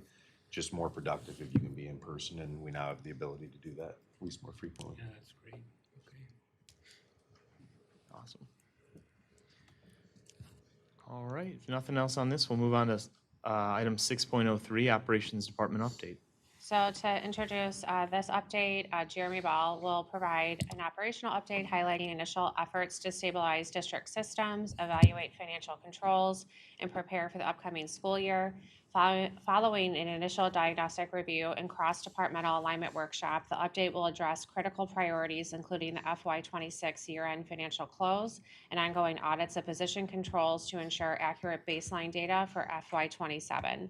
Additionally, Mr. Bell will outline key operational preparations across departments such as summer roof repairs, optimized student transportation routing, Chromebook distribution, and staffing fill-ins designed to ensure seamless readiness for students and staff. I think you just gave my entire update. That's great. We've talked about some of these things through the course of this meeting, but just to highlight, kind of my objective from when I kind of stepped foot in the district July 1 was really to assess the operational systems that we have, to look at any points of friction or find some potential efficiencies quickly or inefficiencies quickly. That work is really more to be sustainable from a systems perspective and not person dependent. And through that, again, we've talked about the financial context of having FY26, year-end expenditures over what we had adopted the budget to be. And so that's looking at some of those financial controls and some of the indicators that were there that maybe we weren't aware of until too late, right? To be able to plan for going forward. Just things like purchasing approvals and rather than those purchasing approvals going straight from that person inputting that into the system to the CSBO and approving that, as having that go through that department lead or that school lead to be able to say, hey, this makes sense. This is in the budget. Those are just simple things that don't cost any dollars for us, but allow for some accountability and just some control there from an informed position. System integrity, it's looking at the vacancies that we have, strengthening our procedures and ensuring that we're consistently meeting those reporting and operational obligations. These are things like compliance timelines and things like that. One of the things that I've learned is that we incurred multiple fees for not paying our bills on time in certain areas. And those are things that, again, don't cost us any money as long as we hit those dates. And we put the systems in place to be able to do so. So those are things that we don't want to have happen in FY27. That increases our costs across the system. And it could be just simple as those accounts payable and making sure that we are processing all of the things that we need to in the way in which we need to. Nick alluded to even things like our insurance payment schedule, and right now it's billed out monthly. By going to a weekly payment schedule, we actually are going to potentially save $37,000 next year. So those are, again, just those quick hits, big wins for money that adds up pretty quickly. Operational alignment, obviously, all of this from a strategic perspective lines up with our district board goals around student achievement, district finances, community relations, student well-being and safety, facilities, and organizational excellence. If we look at the department in particular, I highlighted several things already about the business services department, but we have completed those FY26 year-end closes by reconciling accounts, finalizing payroll activity. Now that we have true actuals, that helps us when we budget for the FY27 rather than guessing what we think those are going to come in at. And so we have been meeting frequently and met today several times, I feel like, with Nick and Michael Anderschak to be able to kind of continue to piece together that tentative budget proposal. Human resources, Nick, I'm not going to steal your thunder. If you want to quickly highlight some of the hiring event things, the FTE allocation, and even the job description audit as kind of a baseline for understanding what the people in our system do. Yeah, we just finished our last hiring event that we have scheduled yesterday. We were at Greenhouse. So again, a big thanks to Sycamore Library, the community center, and then Greenhouse for letting us come in. Again, had probably 6 or 7 people come through and sit with us. It was a different setup, so people were dispersed. If you've been to Greenhouse, like on couches here, chairs there, but it was a lot of fun just being out in the community. So that's something we plan to continue, and if we end up throughout the year having a position of need, maybe implementing one on the fly. Now we've been through it, we know how to do it, so I think we could do it pretty quickly. The other thing that we've just kind of started is a review of all of our positions. We're starting at central office. So pulling all those positions, job descriptions, what's been reviewed recently or revised recently, what needs some revision, and just seeing where there's overlap with a lot of the changes that Dr. Campbell already spoke about, seeing where there's redundancy, and just kind of seeing where we're at that time and revising appropriately. That'll lead into potential equity audit, still trying to wrap our minds around what that's going to look like. But reviewing just salaries, what are people making, and what maybe needs to be adjusted, and pulling comparables throughout the state from different resources we have. So that's a big undertaking that we're trying to chip away at. But right now, insurance is my primary goal. That's what we're living. I'm trying to lean on Michael a little bit as the expert and others, but that needs to be the priority because there's some wins there, and hopefully bigger wins to come. And just to kind of build on that, some of the things that I've just listened to as I've come into the system is people saying, I'm not doing the job that I was hired to do for a variety of reasons, whether that was the changes over the last 18 months, whether that was even when I was hired 3 years ago, my job description has potentially changed. So we want to make sure that people are accurately represented in the system for the work that they're doing. We want to emphasize those pieces. We want to validate how they're feeling. Look at that. If there needs to be adjustments, we can make those, whether that's just, again, a bullet point in a job description, a job title, and some of those things. And then as Nick talked about, just an equity adjustment based on compensation if that's warranted, right? And this is something that I have some experience with looking from my previous place to be able to say, this really doesn't make sense. This person does an equivalent position and there's a gap, there's a big variance. Or as we're recruiting and bringing new people in, we want to make sure we're competitive and we're getting quality talent to be able to do that. And what does that look like? And is it comparable to our collar districts as well as, kind of regional districts? So some of those things on the horizon that I'm super excited about just to continue that learning process. Buildings and grounds, again, our summer staff are killing it. I can't highlight that enough. Scott always has something for them to do. There's never a task that is not available.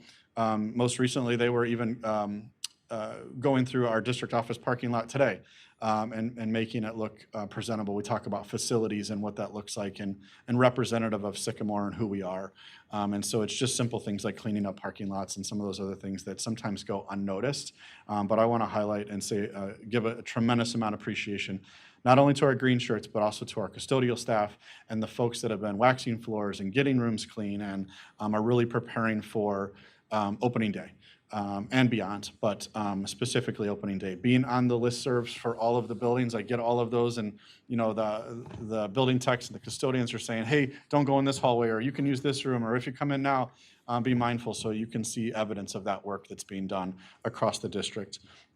Additionally, with some kind of capital projects with the Southeast Elementary roof, I believe is concluded now. I think this is a little bit old, scheduled to conclude the week of August 3rd, but I think it's concluded now, as well as the District Administrative Center had some storm damage. And so those roof repairs have been completed now at no cost to the district because it was covered by insurance. So those are things to highlight as well. And then we have begun our master's facilities plan and health, life, safety kind of culmination where we've been working with our architects from FMG, and we will be reporting out that at the BSC committee meeting that is scheduled for the 11th.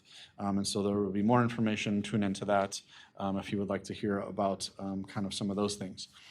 Transportation and Oscar, our Director of Transportation, Lacey, has been killing it with her transportation staff as well as in order to get kids routed. Look at those inefficiencies, make sure that we're doubling up here, kind of identifying those hazardous routes and making sure that kids have safe travel to school. Critical thing that I've highlighted is really looking at all of that outsourced special education transportation and seeing how we can bring as much of that as possible in-house without hiring multiple additional FTEs. There may be one or two that need to be considered, but again, that cost savings over the bills would be monumental. Technology, just had a meeting with the entire technology department today. They finished the refurbished Chromebooks, so those are ready to go. I just sent an email out to all of our district office staff to say, hey, we need help. We need to label and sort our 5th grade Chromebooks that have come in so that we can get those to those respective teachers' classrooms so that those kids have those day one. So it was kind of an all call of, even if you just have 30 minutes, please come out and help so that we can get some of those sorted. So technology's asset tagging those, and we want to get them in those particular classrooms, and then Buildings and Grounds will deliver those for us. So lots of things going on. Chromebooks, Wi-Fi projects, all the things. It's definitely a busy place at district office as well as across the district. It's a great report. I got a couple notes I wrote down here. Just the cost savings by paying bills on time, right? That should be automatic, right? I would just say to document everything in a sense of what is saved compared to, under your admin compared to a year where we weren't doing just something simple things, right? How we can document that, how we can learn. The accountability is huge right now with these positions that we have with you and Dr. Davis. We want to make sure that we're teaching others, right? We're teaching our staff. How can they learn from you? How can they grow from you? The whole term iron sharpens iron, right? If someone's bringing me up, that's going to pass along, right, to our staff, our forward-facing people. Recognizing our staff that's able to find savings that may be something that they brought up before that's not necessarily they thought was important, but it is important. Every dollar saved is a dollar earned right now. We need to earn every dollar and save every dollar. So I just wanted to highlight that. And I'll speak a little bit on just Lacey. My children go to Oscar. Phenomenal program. Christian, I know your kids go as well. Continue to highlight our staff that's doing an amazing job with our babies, right, with our children. Knowing that they have done a few trips, and I felt super safe being in my office in Chicago, knowing that her staff is super diligent. Recognizing our staff is huge, especially for two new people who are bringing a new structure system that we necessarily haven't have, right? That they see, okay, I'm getting recognized, it's new, this can be done. How does that transfer? So I know it's not necessarily about business services, but at the same time, I want to make sure we're recognizing those who are learning from your structure, and that we're also teaching others as well. Thank you. Thank you. One thing I'll add is, just to that point, is one thing that Jeremy has brought to us is every meeting, and we've had a lot of meetings with different groups, starting with thank yous. So trying to recognize those people that we oversee or fall within our department and draw attention to the work that they've been doing, which I think is timely because with some of these transitions, people have been picking up those pieces. And so the central office staff outside of us has been amazing picking up those pieces, and they've been great helping with transition. So. Thank you. Have we had any luck with the HVAC or plumbing positions yet? I know we had a lot of discussion on that earlier in the year. I can speak to some of it. I think Nick can speak to some of it. We have had some viable candidates and applicants, ones that were extremely interested in joining the Sycamore team. When we get to the compensation factor, it does impact the ability to be able to do that. From a union labor contract into what we're able to kind of compensate under our current contract, there's a discrepancy there that is hard for someone to walk away from. We've had some early conversations about what would that look like to consider if we have the potential to do an MOU or change kind of a job classification in our current structure, but those have not materialized into anything further. There's been a lot of other things that, not that those are not important, but I can tell you that Scott Winter has been strongly advocating to continue that journey. But it's also about not wanting to even consider an approval or change of a financial aspect until we have a handle on all of our finances. And so those are small things, right? But that can have big implications. And we may only be talking about one position here or two positions here, but over time they compound. And I want to make sure we're making informed decisions and being smart. And to do that, we have to understand where our current money sits. I'll say one of the struggles, and I'm not going to try and speak the exact language because that's not my area of expertise, but just someone who's maybe comfortable or confident doing smaller jobs versus big systems jobs, and finding someone with the right certifications to do that. Pretty timely at yesterday's hiring event, we have a lead, the plumbing area, someone who 20 plus years has been a union plumber, and Scott was not at this one, he was at a previous one, but luckily Mark Ekstrom was there. So Mark got to go back and put his building and grounds hat on And these are just screeners, but talked to the guy for about 25 minutes because he was excited about it. So some potential there that that Scott Winter will follow up on and hopefully lead to something. That's great. And to just situate the why that we are looking to hire HVAC and plumbing, last year when we were doing a financial review of our district, we realized with one of our current contract agencies, we spent almost $1 million in HVAC work alone. And so if you remember, we had this conversation last spring. I brought that to the board's attention. We talked about looking at hiring for positions that could do that work for a much smaller cost. And I want to add on that too. Some of it is we talk about those as efficiencies. So think of it kind of like a retainer where we're buying hours before we use them. Maybe is not the best approach to a business decision, right? And so having difficult conversations with our vendors, with our partners, and say, we still may need to access your services. We don't want to lose business with you. But that's not what's in the best interest right now of how we need to be kind of allocating our funds. And so Scott's been able to do some of that work as well. And so it's reducing the risk of the finances.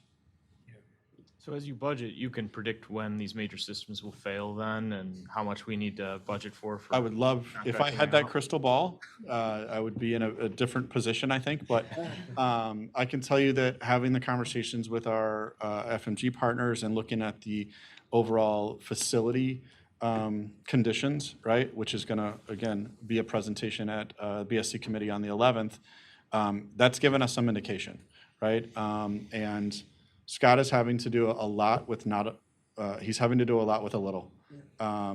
Just based on our deferred maintenance of what our square footage is and what our current construction cost is, far exceeds what his annual budget is. And so just to maintain current square footage percentage, like square footage of buildings, it's not there. So we have to be mindful of how we're allocating those funds, what those preventative maintenance. I will tell you that there are kudos to our staff because they are keeping things running past their life expectancy, right? And those aren't things that we want to put in jeopardy, but they're doing a really good job with a little, with not a lot. So again, kudos to them, kudos to Scott, being strategic. Yes, everybody always wants something, whether it's a field, condition or tennis courts is another one where we're trying to make sure we provide the best opportunities for our kids, right? But it's got to come from somewhere. The orange is only so big. And so we're trying to be smart about those things and make really educated and informed decisions and help spread the wealth across everyone. Yeah, the only question I have, I guess, is one of the things that has caught my eye over the course of previous months is under the bills payable is the additional hours that we have to purchase. I don't know if we pay a premium based upon that versus the prepay, but if we do have to prepay for this coming year, are we prepaying for enough hours? Obviously, we don't want to overpay, right? We don't want too many hours. Don't Just a don't question. hold me It's to this, but I don't know that we're prepaying for anything. Oh, okay. Yeah. Because there's been the additional hours in the bills payable. Those are big numbers on a monthly basis. To get to the millions, you have to spend a lot to get there. And I'll reiterate kind of what, Nick said of like, yes, we could go for looking for an individual applicant straight out of school and some of those other things, but we're not getting that 20-year experience to be able to have them deal with massive systems without, again, us bringing in additional experts, so. And it sounds like current staff is taking care of a lot of the preventative maintenance. I mean, they're trying. They're doing Trying their to do it. darndest, and from what I have seen in a short amount of time and been able to listen to and observe and sit with, they're organized, and Scott's been really on them to try and be as efficient as possible. So when we look at a health, life, safety study and we realize our buildings that are not high in those areas, that makes me feel a tremendous amount of relief because those are the priority A's that need to be corrected in the next year. Right.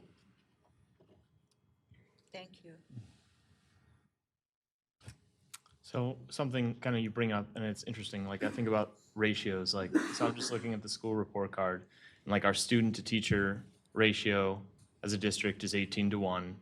State, and this is as of 2025, state average is 17-1. If we look at administrative personnel, our support personnel, or here I'll use, what is it? Student to certified staff, it's 9-to-1, 9-to-1 for the state and for the district. The student to admin ratio, 25, our district was 175-to-1. The state average was 136-to-1, which like for, just making some sense of those numbers, we run lean, like really lean. That seems to be pretty consistent across the last 10 years, which I guess just echoes to the sentiment you had made earlier, which is we ask a lot of our staff. Somebody brought up like Lacey in transportation, and like I had an opportunity with several other board members to like watch a day in transportation, morning and afternoon, just one day, and is an off day, but like, even facilities and grounds, and we're not going to sit here and pretend to know what all these people do every single day, but I can tell you from my line of sight, they're working very, very hard, and we ask a ton of them. And I think the interesting implications of that are when you talk about, well, if we do some of these things, we can, I think of the expression, you can be penny wise and dollar foolish. So you can say, oh, well, we really don't want to have a lot of people. And we'll save money because we're not paying for these people. But then you wind up contracting out a ton of support services and it costs you more. Or contracting out on, HVAC and it costs you more. And so if we can be diligent at a high level as a board and say, well, it's not just, no, we don't want more people, we want to spend less. It's, we want to reward the right people and we want to spend well. So we serve students. And I think that people should pay close attention to those ratios because Sycamore runs lean and we ask a lot of our staff, and that comes at a cost, and that gets represented in budget deficits, in missed opportunities and grants. And so I guess I hope as you go through this process, as you've identified, find more wins, find more places where we're being penny wise and dollar foolish and we're asking a lot out of people and not giving them the resources and support they need to produce. That's what I hope can come from this. It sounds like you're hitting on that. Nick, I know you talked about filling positions that have gone contracted out before. I think that's great. And the more you guys can keep on sharing with the board the pain points, hey, this is what we're seeing. These are the realistic, again, it's hard conversations. These are problems. We don't want to talk about them because we want to say everything is going really well. But when in reality, you have people who are burning the candle at both ends, Right. and it ultimately it hurts them and it hurts us. So I'm excited at this. I like that you start things off thank yous, but I hope that can also percolate into us being more cognizant as a board about how we can support every one of our staff in the jobs they do. So good things on that. Thanks. Anything else on the COO update? All right, we'll move on to board goals progress update. Anything on the board goals progress? I know it's been a whole, not even a month. Yes. So we have additional updates to share with you. You will also see on all of our contracts for consideration for board approval, how our goals as superintendent, chief academic officer, assistant superintendent of human resources, chief operating officer, our goals align to the district board goals and actionable things that we are committed to tackling this year. You've heard different references of that in our updates today. And that's one of the things I wanted to share with you. We plan to do a quarterly update on our progress toward our board goals in October. So some of the work that you heard mentioned already was school improvement planning over the summer. We just finished up with secondary leaders where they were unpacking the board goals. And that is something that we continue to do in spaces, right? We talk about our mission, our vision, what are we aiming for this year? And then we start talking about how do you see yourself in these board goals? How can we create actionable steps to make this a reality this year? Not just with our building leaders, but also with our departments at the district level. There have been many efforts led by Jeremy and Maurice with their departments about unpacking the district board goals and coming up with strategic deliverables by year end that we'd like to provide an update on. So earlier you heard about September 22nd being our learning and teaching board committee meeting where you'll hear updates on our school improvement goals. For our different schools, they will be represented by a principal and a teacher representative. I've talked a lot about how we do life with, not to, and that's a great example of how, again, to Alex's question earlier, how are we inviting teachers into the conversation? You will see that in how they even present that to the Learning and Teaching Committee, their school improvement goals, as well as sharing that with the board later in the fall. So we also have updated our website, as I talked about our last board meeting, with our board goals, with drop downs. We will continue to keep that updated throughout the year to keep us accountable to the things that we say matter as a district, but also to continue to share that progress with the community. Thank you. I have a question. How are we going to take the deliverables either from the contracts or deliverables that are made and integrate them into what's on the website? Like, what's the plan to finalize the public-facing deliverables that we continually measure as a board? So in October, that's the plan, is to be able to show how that is going to be seen across the system and then interface with the website. So we'll have a presentation for you. It includes the deliverables? Yes, yes, Okay, it's the, okay. Yeah, okay, absolutely. perfect. That is So what we're that is the emphasizing. presentation. Okay, gotcha. Sorry, I wasn't picking up what you were sharing. Anything else on the board goals? Good question, Alex. All right, on to 6.05.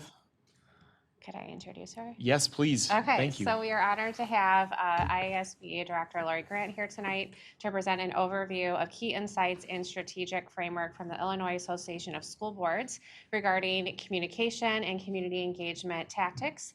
The presentation will emphasize proactive outreach, transparent dialogue, and effective engagement strategies designed to foster community partnerships and align district initiatives with local stakeholders. Thank you for being here, Lori. Dr. Campbell. Okay. The kids are coming. I'm just listening to these brilliant conversations. I'm like, oh my gosh, you're getting ready. It's just, I'm a former teacher. And in full transparency, I want you to know I'm also being here in front of you right now. I'm so thrilled representing the Illinois Association of School Boards. But why I'm really thrilled is because I am a product of Sycamore School District. I'm going to age myself, class of 85. You figure it out. Class of 85. Oh, gee, thanks. But I also want to say, not just that, I am a resident of Sycamore. And I'm looking at Mr. Carrick right now. As I pulled up to the middle school here, the football kids were coming in, and I saw Coach Graves and gave him a big hug, and I went immediately back, because I also have 2 children my husband and I raised here in Sycamore.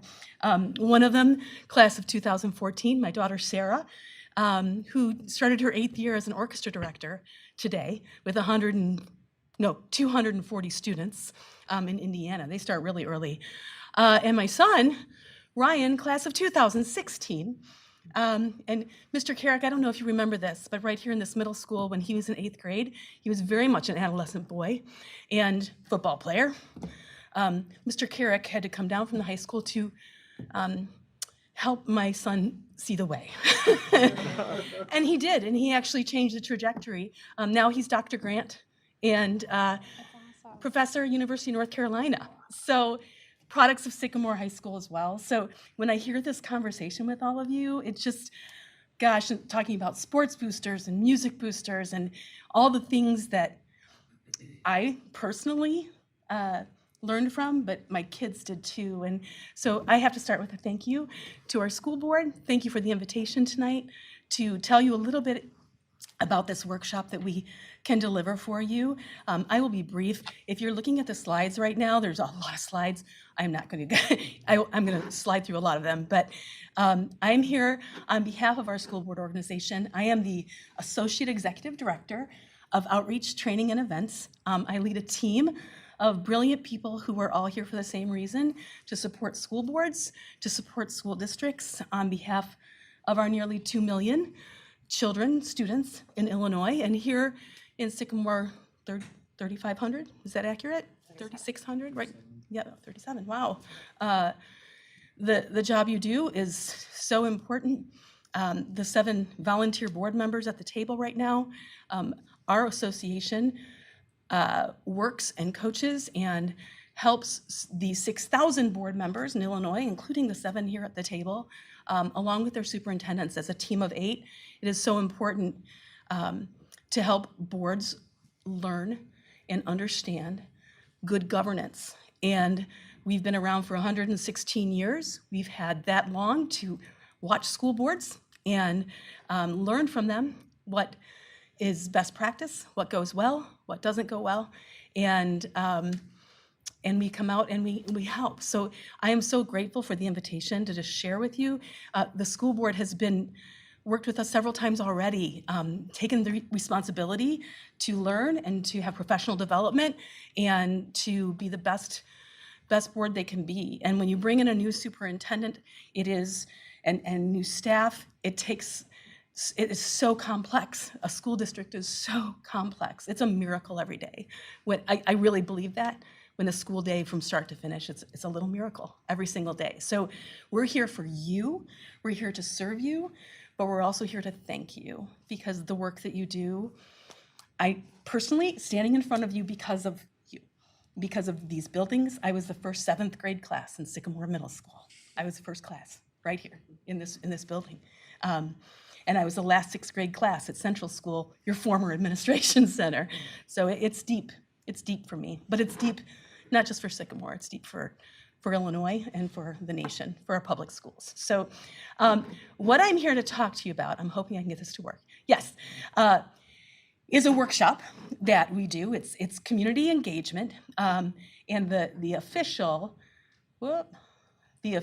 title of it is Communication and Community Engagement Tactics. And it is an opportunity for the school board, if you choose to do this work, it's about a 3-hour workshop. We come together and facilitate a workshop around the work that you wish to do as a board to better engage with your community. And one of the key principles of effective governance, we have 6 principles of effective governance we've developed, is the second one, connecting with the community. And what many districts think they do so well is, well, we do connect with the community. We send so much out. We have amazing newsletters. We have a fantastic website. We have, our rooms are full at our board meetings. That's information out. It's community engagement is what information are you getting back from your community? What work are you doing to ensure that every voice is heard from your constituents, that the students, the staff, me, your taxpayer, are heard and you're doing right by your community. So this is an opportunity, if you choose, to work together. We will come in and have just an incredible conversation around the work that you wish to do. Now, the work you're already doing, the work you want to do in the future, and strategies in order to better engage with your community and hear back from your community. I know you're already doing many great things. I personally witness them and see them, but there's so much room for growth. So I'm gonna just tell you the quick overview of the workshop. It's in 4 parts. The first part is defining what your goals for engagement are. And it's different for every district. Local control in Illinois. Does anyone know how many districts there are in Illinois, school districts? 853? So close, 849 school districts. So nearly 6,000 school board members. And each community is unique. There's a lot of things that are the same, but many things are different depending how large the district is, how rural, if it's urban or suburban. Sycamore is no different. You have your own unique community and different problems to solve. So the first thing we do is we discuss the problem that we want to solve. Why are we having this discussion? What are some gaps that you have seen or have been told to you from your community that you want to address as a school board? And this can also include your cabinet. It can include outside stakeholders as well. Commonly, it's the board and superintendent team, but it can be others as well. Then we talk about, first we just figure out the why, and then we talk about external content. So many of you are familiar with a SWOT exercise, strength, weakness, opportunity, threat. We actually go a little deeper than that, and we do something that's called a PESTLE, or PEST for short. And the P stands for political, What's our political situation? This is something that's new that school boards are managing and school districts are managing. Politics. And we're real about it. Let's talk about it. Is it something that we need to be able to address? The E stands for economic factors. I've heard a lot of discussion about operations and budgets, and we all know that economics and our government, all of those decisions that are being made that we often have no control over, we talk about that. The S, social cultural influences, technological advancement, legal mandates. You have so many mandates. The policy, how thick is press policy right now? It's about this thing. It's, and there's more coming, I'm sure. And then environmental elements. So we do a deep dive during this time to discuss what are the things in this community, in Sycamore community, around these different elements and how can we address them. We talk about the different constituencies, audiences, stakeholders, unanticipated publics, folks that maybe don't even know where Sycamore is, but they're zooming in and they're watching and they have an interest in what you do. We talk about all those things and how we want to address them. We talk about the communication that you're currently doing and is it working? Is there more that we can do to not just get information out, but especially get information back from all parts of your community? And then it's the heavy part of this, the heavy lift of this is coming up with the strategies and the tactics that the board decides they want to do to go forth and deliver community engagement in a bigger, energized, and relevant way that the community can see, can understand. And those tactics, we have a lot of them. You choose a few of them. You can't do all of them. You're volunteers. But obviously, board meetings and workshops are one place you can invite outside stakeholders. We have goal-setting workshops. Was your goal setting just the board, or was it? No, it was Community. Yeah, community, right? Spotlight stories, board learning walks. That is just a brilliant thing. I don't know if you do that currently. Do you do board learning walks? Excellent opportunity. A board member and the superintendent, board member and the principal get to walk through the school, just hang out, not evaluate, none of that thing, stick to good governance, but it's a great opportunity to get out in the schools. School event engagement, of course, opening day and the football games and all the great things, but there's a whole lot that we have discovered that boards can do that you maybe haven't thought about. So at the end of the workshop, we talk about the tactics. We have a deliverable of assigning board members to each of these, including the superintendent, perhaps including the cabinet and the admin team. And then we go from there. So that's a very quick overview of this workshop. But what questions do you have for me? I'm still trying to figure out exactly what the output is. So we'll end up with some of these tactics that you've described, and perhaps assign it to a board member Yes. or administrative staff, and it's an idea of what we would go and do, or maybe you can help me, give me an example. of one. Sure, we would just come up with kind of like your goal setting session. Okay. This would be goal setting for community engagement, specifically for community engagement. You would come away with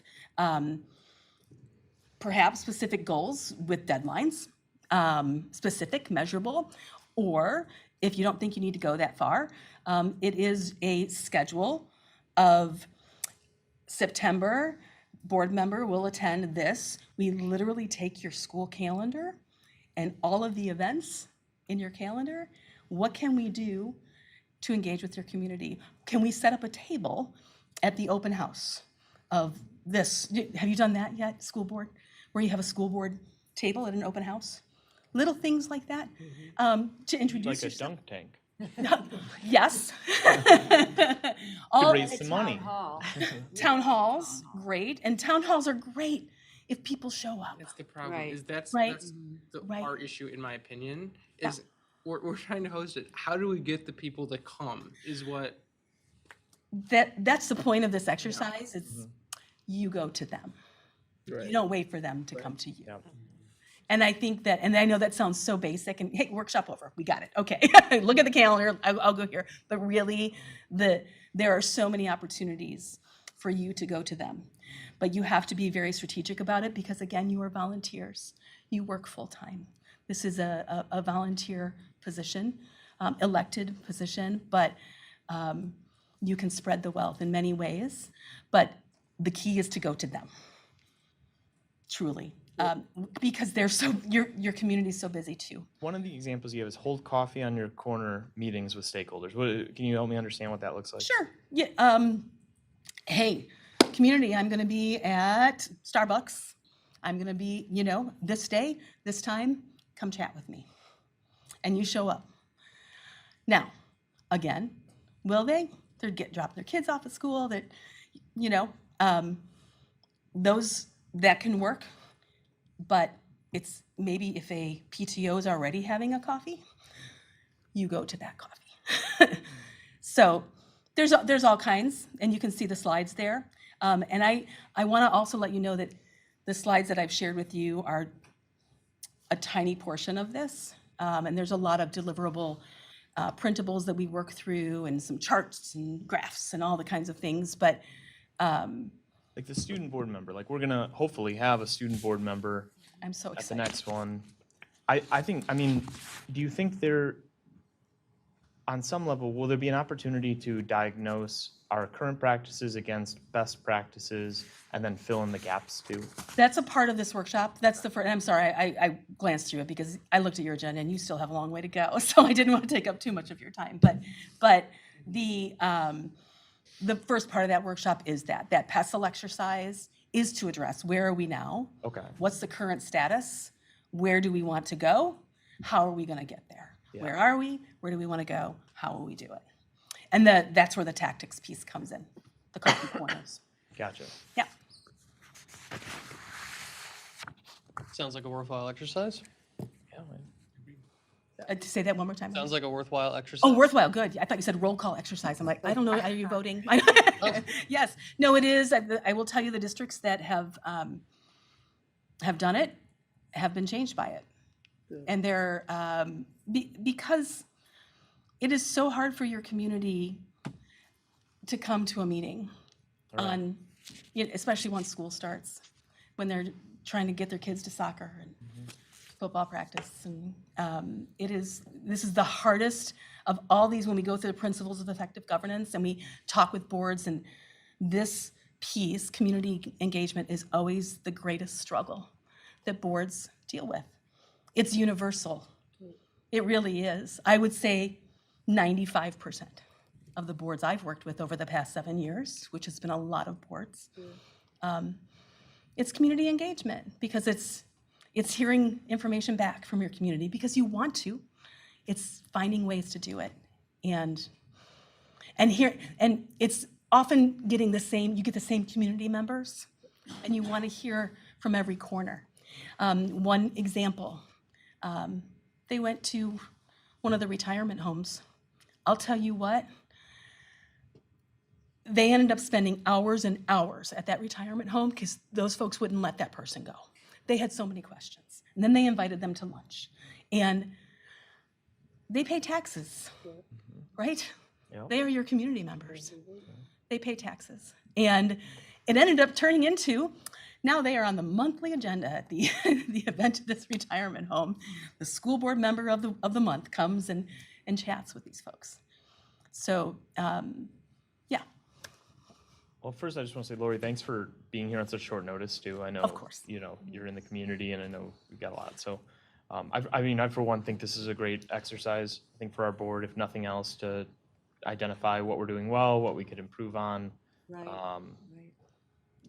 Not to, spend your time for you. I know you guys already are volunteering and being here, and I know another 3-hour workshop on top of that is more on your plate. So, where we fit this into our schedule is a different conversation. But I do think just from a communication standpoint, if we want to if we want to continue to improve, we have to take steps, and I think that this is a formal way to do it. So that's just my sentiment on it. Thank you for sharing, Lori. And as far as questions go, this is super, I think is more detailed than I would have ever expected on just like a preview of this, and it is a testament to, I think, your plug to the community. So thank you for coming out and sharing this. Well, it's my pleasure. And I also thank you. You have been a board, the sixth principle of effective governance is the board takes responsibility for itself. And this board, and the board prior as well, has been quick to examine themselves. Look at yourself first. You've had us out for goal setting. You've had self-evaluation. You did a superintendent evaluation, professional development. How do we evaluate our superintendent? That people think that that's just should, how do you know when you end up on a school board, you have to evaluate this PhD? I've only been alive for, 24 years. So these kinds of things are the things that we love to train on. Not all boards bring us in, but Sycamore has. And that is a testament to you, because it is more time that you are giving to improve and for your professional development. So thank you for your time, for all of you, and thank you for all you do. And I hope the first day goes really, really great. Thank you. Okay. Thank you very Thanks, much. everyone. Thank you for coming. Yeah, my pleasure. Any other comments on this workshop? Do we like this idea? Do we want to look at scheduling something like this? Questions? I think it's a good addition. Yeah. I think it's in line with our goals and what we wanted to achieve, both from our board goals, but also Right. just feedback that we've gotten. And I think there's opportunity for us to improve. We have a workshop like slated for our annual calendar already. So this would, I would assume this would be taking that place, or would we want this to be in addition to? When's that? Well, that's what I'm trying to pull up here. Normally, we would do a workshop in January and maybe one in October. It has varied in the past. I'm trying to pull up the calendar document. Sorry. Should have that tab somewhere. I know, seriously. We've got I can keep looking for it if you want to go on to the next Okay, topic. yeah, so here we go, I got it. So if we look at October, we're talking,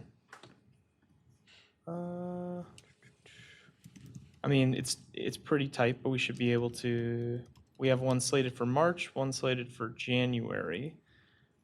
And the one slated for January is self-evaluation and governance. The one slated for March is miscellaneous. We last used the March one for like new board orientation.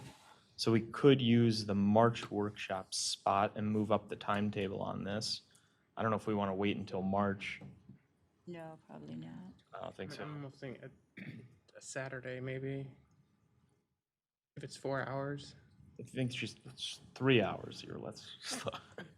I heard 3. I know, that's what others. Let's not make it more than. Let's see. Move the So. self-evaluation. Yeah, we could probably. Well, you know what? That's actually not a bad idea. Is we'd move the self-evaluation to March. We could do the communications do we want to? We just not do a January workshop and move that workshop. Do we want to do it sooner than later? So we're in the start of. Mentioning October? I was a thinking in spot in October because I was trying to see our calendar, and I think. I think it would be helpful for us because we have all the, these, let me find the Well, we only flyer. have 7 meetings this month, so I figure, I we have could look at. Are you looking for the listening tour, Beth? Yeah, that's what I'm looking for. It's under all my papers, but, yeah, because we're having the listening tour schedule, I think it'd be helpful for us to have the workshop, for communication when we're doing listening tours, which both seem to go together pretty well. Yeah. So do we want to try to schedule this now? Do we want to talk about this end of August? Revisit it then? What do you guys? Do you have dates available in October? You talking to me? Yeah, we got dates in October. Yeah, is that what October, we're- we have a regular meeting on the 27th. That's the only meeting in October. BSC. And then BSC has an October 13th meeting. So October is light, September also 2 meetings, regular and a learning and teaching. November is a little heavier because we also have a policy meeting, so I think we should shy away from November. So September or October, I think, are our Yeah, we windows. have the conference too in November as well. Yeah, I know, so- November's busy, so a lot of school board, hoorah-rah. So do you guys think September, a Tuesday in September? Yeah, what about the third Tuesday? That would be the one, right? That would be the one. That would be the third Tuesdays are Tuesday. typically best for me Third because Tuesday in September is LNT. Oh, is it? Am I missing something? No, so yeah, it is. It would be September 22nd, and then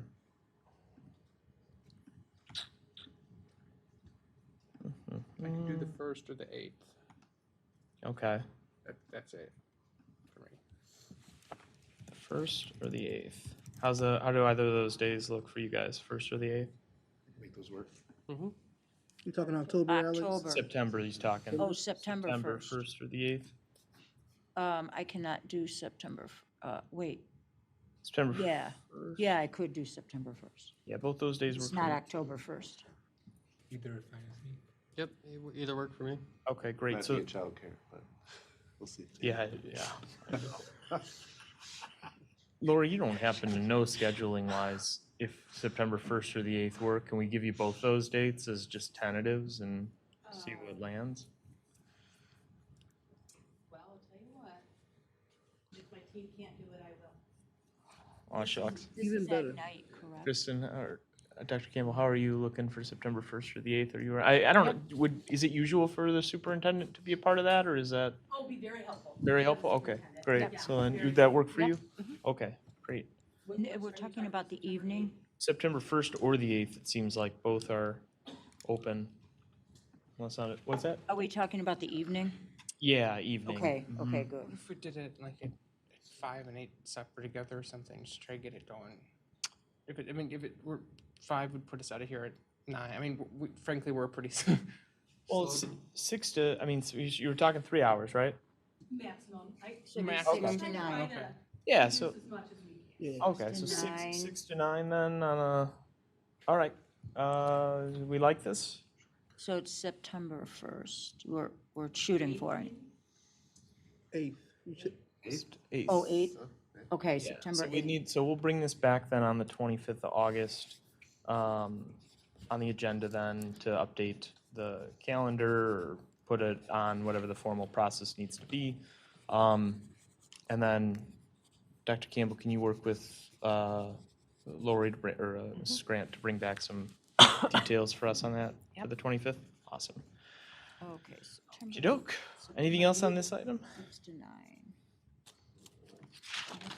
All right, we will Forward to keep. seeing Ms. Grant again. Yes, yep. We'll keep chugging along here. Get back to.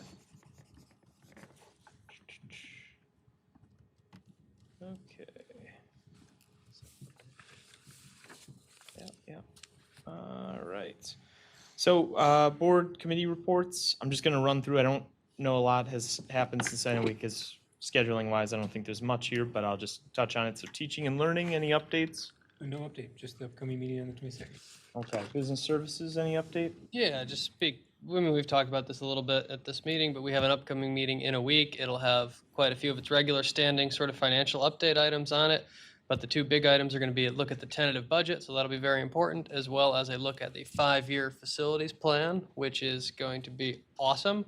About a year and a half ago, when I got on the board, and even before that, I made it a goal of mine to try to get a 5-year facilities roadmap off the ground. It's taken a really long time, but I think that we're going to be able to see what we need to spend and when we're going to spend it, something along those lines. Is that what we can expect?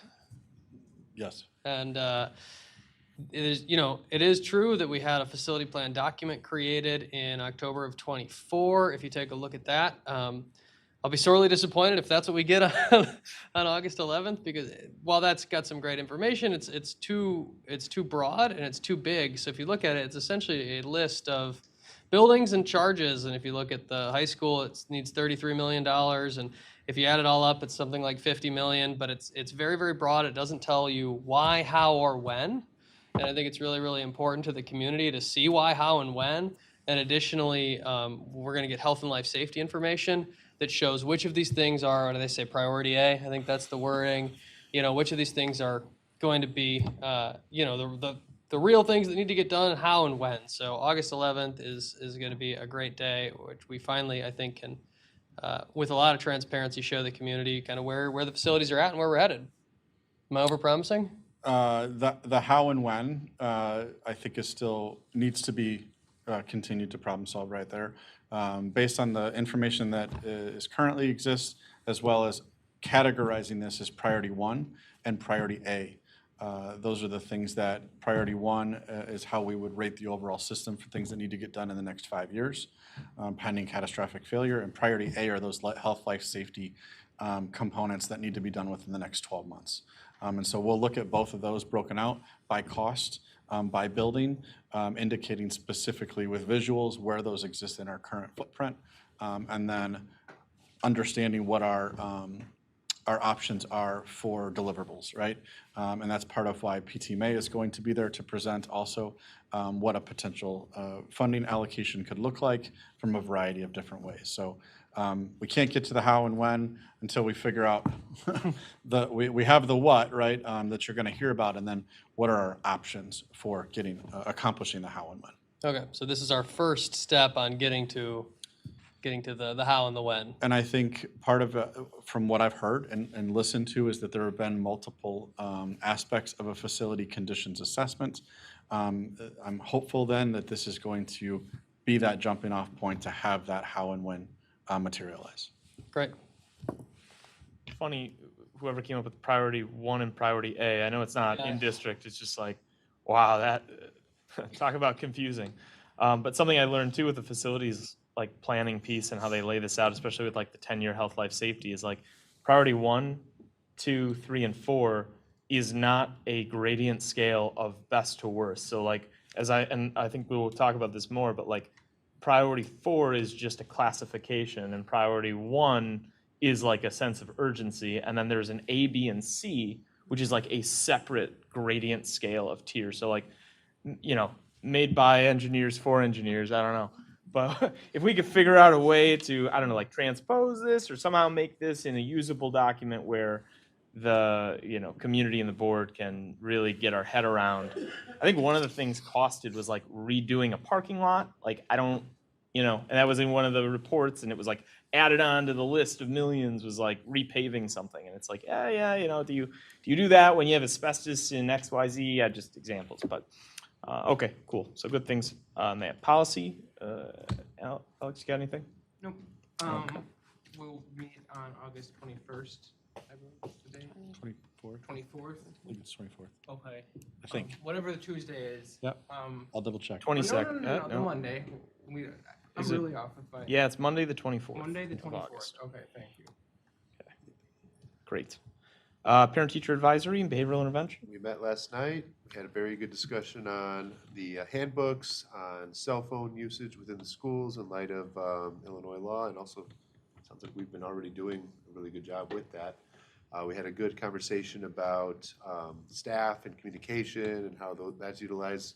Kristen touched on that already, and we have some recommendations coming for you at the next meeting, which will be in our packets. Great. And Beth, you had something too on Well, maybe it was behavioral just intervention? that I was thinking later, you know, regarding cell phone use, and we talked about the watches and everything. And then I was thinking about Oura rings. Like, I don't know a lot about them. Do they have access to the internet? Because that was never mentioned. This is, you know, something that we didn't talk about, but I was thinking about it after I left the meeting. We can certainly discuss it at our next meeting. Yeah. It can be relevant to what we were talking about. I don't know if it is, because I don't I know think that someone much brought up about smart them. glasses. I was sitting there, they were like, yeah, smart, like it's yeah, funny, smart the list of glasses. accessories gets longer and longer. Oh my gosh. Getting longer. I guess that is a good, I mean, is that something, I don't know how prevalent Oura rings or smart glasses are among teens. I don't have either of those things. I don't know what they are. But Get you aging yourself. but is that something that we think would need to be implemented in policy or at the handbooks? Like, is this a serious problem, students using Well, it's a law smart now. glasses They to? got I signed think that's in. a conversation with the administration about if they're seeing that, and if they are, then how do we crosswalk that to the handbook, which is. Okay, I guess I wouldn't want to slow down the process. If it really is a problem, it needs to be have a solution implemented next week. Have the P-TAC, have to wait for another P-TAC, is my only concern. If it is if it is a significant problem. I doubt it is, but I just don't know. It's just something that crossed my mind because it Yeah, was the that's a only, fair one of point. the only devices I think that wasn't brought up. I think what we run into is you can't list every single possible thing. Like in Yeah, a some handbook. new So thing will come There's out. usually some overarching clause that smart encompasses accessories. everything. So you try and hit on the things that are prevalent, but it would be impossible to list every single technological device that our students use. So we got to be Right. careful of going down that road. Cover it with wearable technology. There you go. It's kind of a blanket umbrella for anything that can be utilized. High school had some really good clauses for theirs that were included, so I think we're covered there. Good stuff. Anything else on that? Move on to board representative update. Need anything on planning and zoning? They've been postponing meetings like crazy, so hopefully, hopefully we can get back at it in September. We got small changes in the community, but the last two they postponed, canceled. You guys good at the one part, planning, right? There you go. I didn't mention, because I realized another thing on it, about SEF last time and I didn't make it to the meeting due to a family emergency, but did they approve any more grants or what did happen? No. No, they were planning for the Alumni Hall of Fame event in September. So there was a lot of conversation around that. They're giving each other updates on their investments, kind of their desire to continue to spread the word around the foundation and what they do to support students and teachers. And as Popovic and myself were able to attend, which was great. And Lauren actually meets with our foundation on a monthly basis as like a continual check-in and to continue the conversation. So we're aligning efforts within the foundation level in the district. Okay, great. Thank you. Any other board representative updates? Okey-doke. All right. Item of old business, 8.01, consideration to approve the middle school and high school novel recommendations. This is the second time it's going before the board. Is there a motion to approve the middle school and high school novel recommendations as presented? So moved, Grados. Second, Evans. Is there any discussion? Some great books on that list. Yes, I would like to read. I would like to read a few of them, actually. Someday when I get time. Add it to your Goodreads, right? Yeah. Any other comments from any other board members? No? Yeah, they even had the Odyssey on there. All right. All in favor? Aye. Any opposed? The ayes have it. All right, the next item is a new business item. Action is being requested, as it denoted by consideration to approve. It's the resolution for the IMRF authorized agent. As you'll note, the resolution is outlined there, and the notice of appointment for IMRF agent is listed. IMRF is Illinois Municipal Retirement Fund agent. So I just gotta love our acronyms, right? So before we enter discussion on this, is there a motion to approve the resolution regarding IMRF agents? And I'll solicit the motion, so I'm just soliciting. So if someone would like to make the motion, that'd be great. I move to approve the resolution for the IMRF authorized agent as presented. There's a motion. Is there a second? Second, Zantu. All right. Is there any discussion? All right. Could we get a little, this is allowing the district to submit information to IMRF regarding retirees? Correct, that is correct. Okay. Yeah, it looks like designating a designee to act on behalf. And once we designate, is there like a deadline? Does it take into effect immediately, and like, does it lapse on its own terms, or is this something that we would have to revisit later on if that changes? We will probably need to revisit it if the board votes on it, if that person does not continue in their interim role.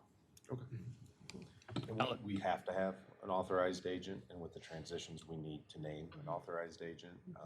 And like Dr. Campbell said, that will have to change again, probably soon, but we have to have someone of record, so. But just IMRF, not TRS or IMRF? I'm sorry, well, obviously IMRF, but not TRS? Yeah, yep. Okay. Alex, you'll note you're signing, certifying the accuracy of this document, so just like, Yep. Okay, And cool. legal work with us to draft this, correct? Yeah, pretty timely. Matt Gardner did. Yeah. He happens to be in the back, so.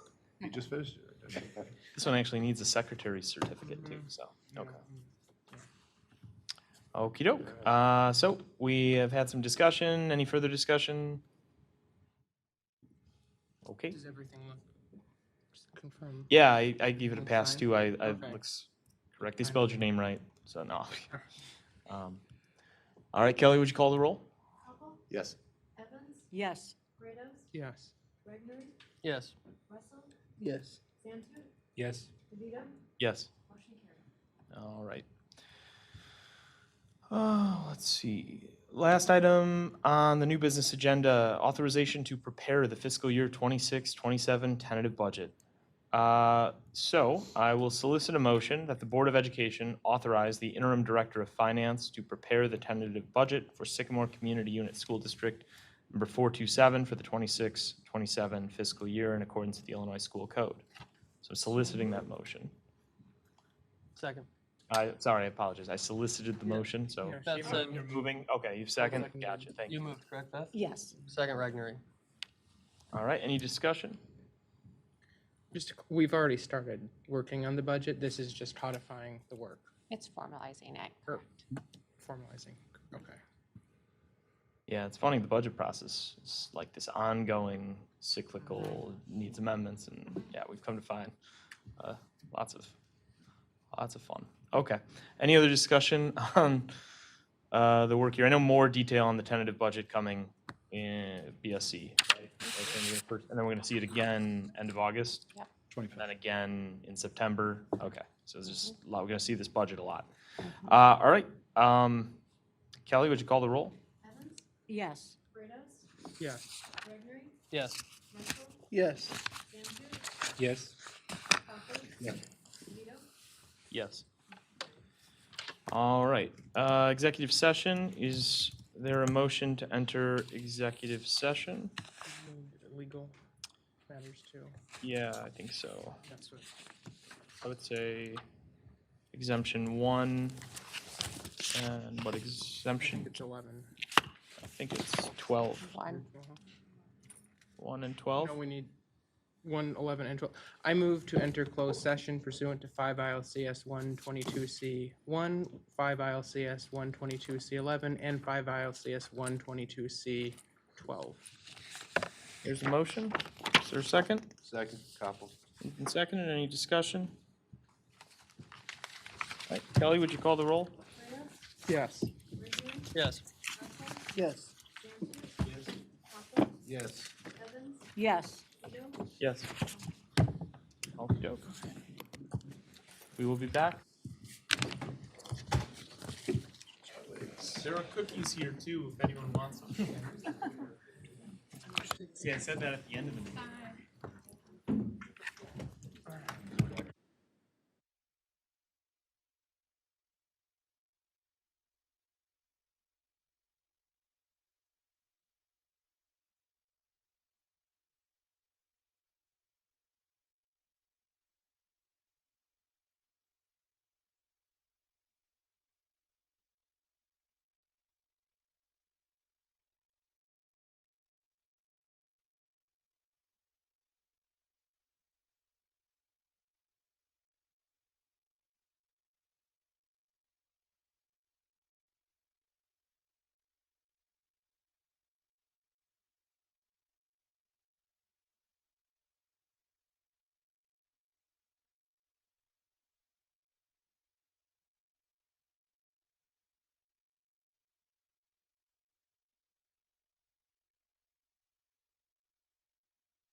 Middle of the night. She's been watching the meeting. I get to go home. Charlie watches for the first 10 minutes. I'll still go to the lab and take a nap. Board meeting.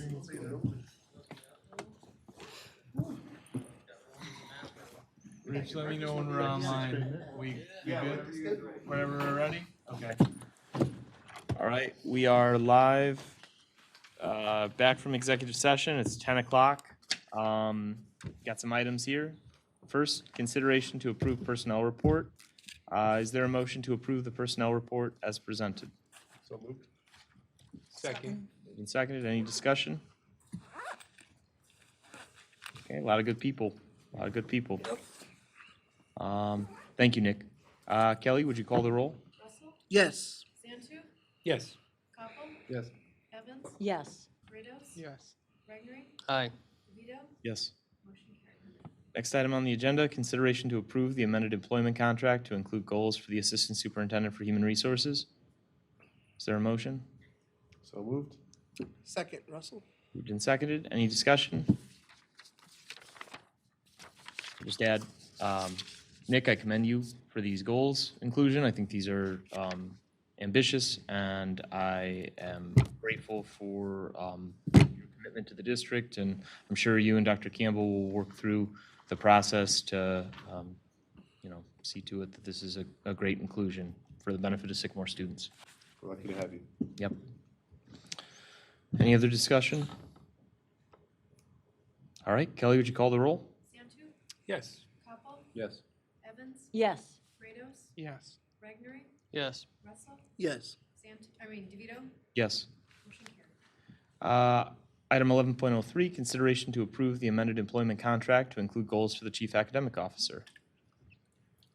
Is there a motion? I move to approve the amended employment contract for the chief academic officer to include goals. Second. Moved and seconded. Any discussion? I think it's worth noting for multi-year contracts, the inclusion of goals, and in any case, any contract goals are a good inclusion. And I think that these goals are indicative, and in the good work and development of Dr. Campbell and Dr. Davis, of the priorities that the district holds. So I'm excited about their alignment to our district goals, and I appreciate you guys working on this. So thank you. All right, any other discussion? All right, Kelly, would you call the roll? Koppel? Yes. Evans? Yes. Kratos? Yes. Regnery? Yes. Russell? Yes. Santu? Yes. DeVito? Yes. Motion carried. 11.04, consideration to approve the amended employment contract to include goals for the Chief Operating Officer. Is there a motion? I move to approve the amended employment contract to include goals for the chief operating officer. Second, Koppel. Motion and a second. Is there any discussion?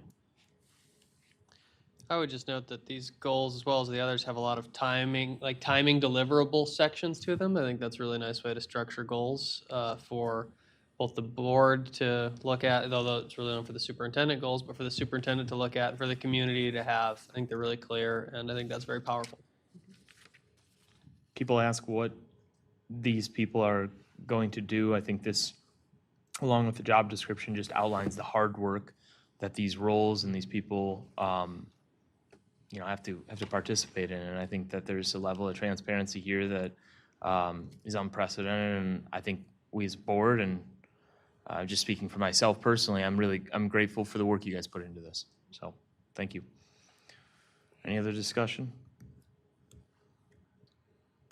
All right, Kelly, would you call the roll? Evans? Yes. Kratos? Yes. Regnery? Aye. Russell? Yes. Santu? Yes. Koppel? Yes. DeVito? Yes. Motion carried. Last item on the agenda, consideration to approve the amended employment contract to include goals for the superintendent. Is there a motion to approve the amended employment contract to include goals for the superintendent? So moved, Kratos. Second, Koppel. Any discussion? Yeah, I prepared something. Don't have the biggest audience, but I'll share anyway for anyone watching at home. Should you speak up, though? Yeah, speak loud. Yep. I think the superintendent goals provide the blueprints for how our refreshed leadership structure will deliver results, and I fully support them. For our teachers and students, through Goal 1, This plan establishes a clear pre-K through 12 curriculum review cycle, unifies our systems to proactively improve curricula, and ensures teachers have the reliable classroom support and training they need to succeed. For our taxpayers, through goals 2 and 3, it enforces financial discipline by replacing old blanket estimates with zero-based budgeting, pursuing instead of sidelining grants to fix our facilities through a 5-year master plan and mandated comprehensive public transparency, such as real-time notification of estimated deficits, so we are no longer caught off guard after they happen. For our community, through Goal 4, it commits to open two-way partnership through a community-led strategic plan, active listening tours, clear, proactive monitoring tools for finance and facilities, and regular monthly updates to keep everyone informed. Overall, I think these goals will allow us to ensure our superintendent replaces past person-dependent silos with clear, cohesive systems. Thank you. Superintendent Campbell, for your hard work on these goals and the goals for the other cabinet level administrators. I really appreciate it. Very well said, Alex. Very well said. And I'll say this is August 4th. You know, it's late. I said the date because we're going to look back on this, whether we continue to work on this board or whether we leave. It doesn't matter. We have not seen in this community a level of dedication from new employees at this level with these goals. I'm speaking for yourself and our COO, CAO, and Nick to my left. Our students will receive the benefits of these changes and these goal setting. I, for one board member, feel super excited. I think I'm an eager spirit for all that's going on. To have the dedication at the top 3, and then they go down to Nick as well. We're going to look at this date, whether it's 6 months, a year, and say, man, this is robust, this is bold. You're building your legacy on something that I think is going to be contagious for your cabinet, for them to also see. I have a lot of confidence in these individuals because I believe they can handle it. So I just want to say that everything you said was amazing, and it's facts and data. We got to show the community data, and these goals is a way to blast off. Yeah. Very good. Exemplary. Yeah. Speaking of which, where could an interested party find a copy of these goals? Embedded directly in our meeting agenda following the meeting. Great. It'll be publicly available. This is a publicly accessible document, so. And the memo, which is a good thing for the public, because it would answer a lot of their questions. That really delineated everything. I thought it was a really, really good memo. It was really my favorite part of the agenda. I was like, wow, this is great. And easy to understand, too. Anyone, if they read that, they should understand, everything that was asked tonight. The question should be answered. Yep. I think about tonight, and I know it's late and we all want to go home, but I just like this to me is symbolic of months, not years, of board and administrator and really district work coming to this point where we are now. Dr. Campbell bringing you into this community, you prepared, you basically, you built these goals and you came to us, you said, hey, these are things that, we think we can do. The board takes very seriously the superintendent evaluation process, and we continue to subscribe to ongoing education with the IASB to uphold that. And I think one of the big things here is understanding that as a district, we are going to be honest and acknowledge where we're deficient. We're going to set aspirational goals, knowing we're not going to meet them all, and that's okay. And that we are a district that has a culture that supports this idea of reaching. And I think that these goals identify that we're reaching. And I hope you know that we are going to apply fidelity in that process, that superintendent evaluation process. Also, I think it's important to note for the people who maybe are not as familiar with what the board does. We have one employee that we evaluate, that we hire, that we negotiate with. It's our superintendent. And she's under a contract with us that we negotiate.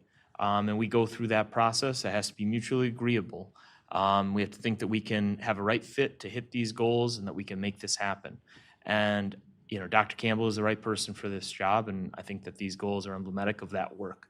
Months-long superintendent search, diagnostic reviews, And then ultimately, these self-imposed standards that you're bringing to us that we've agreed to and, or hopefully will agree to, match that process. So thank you.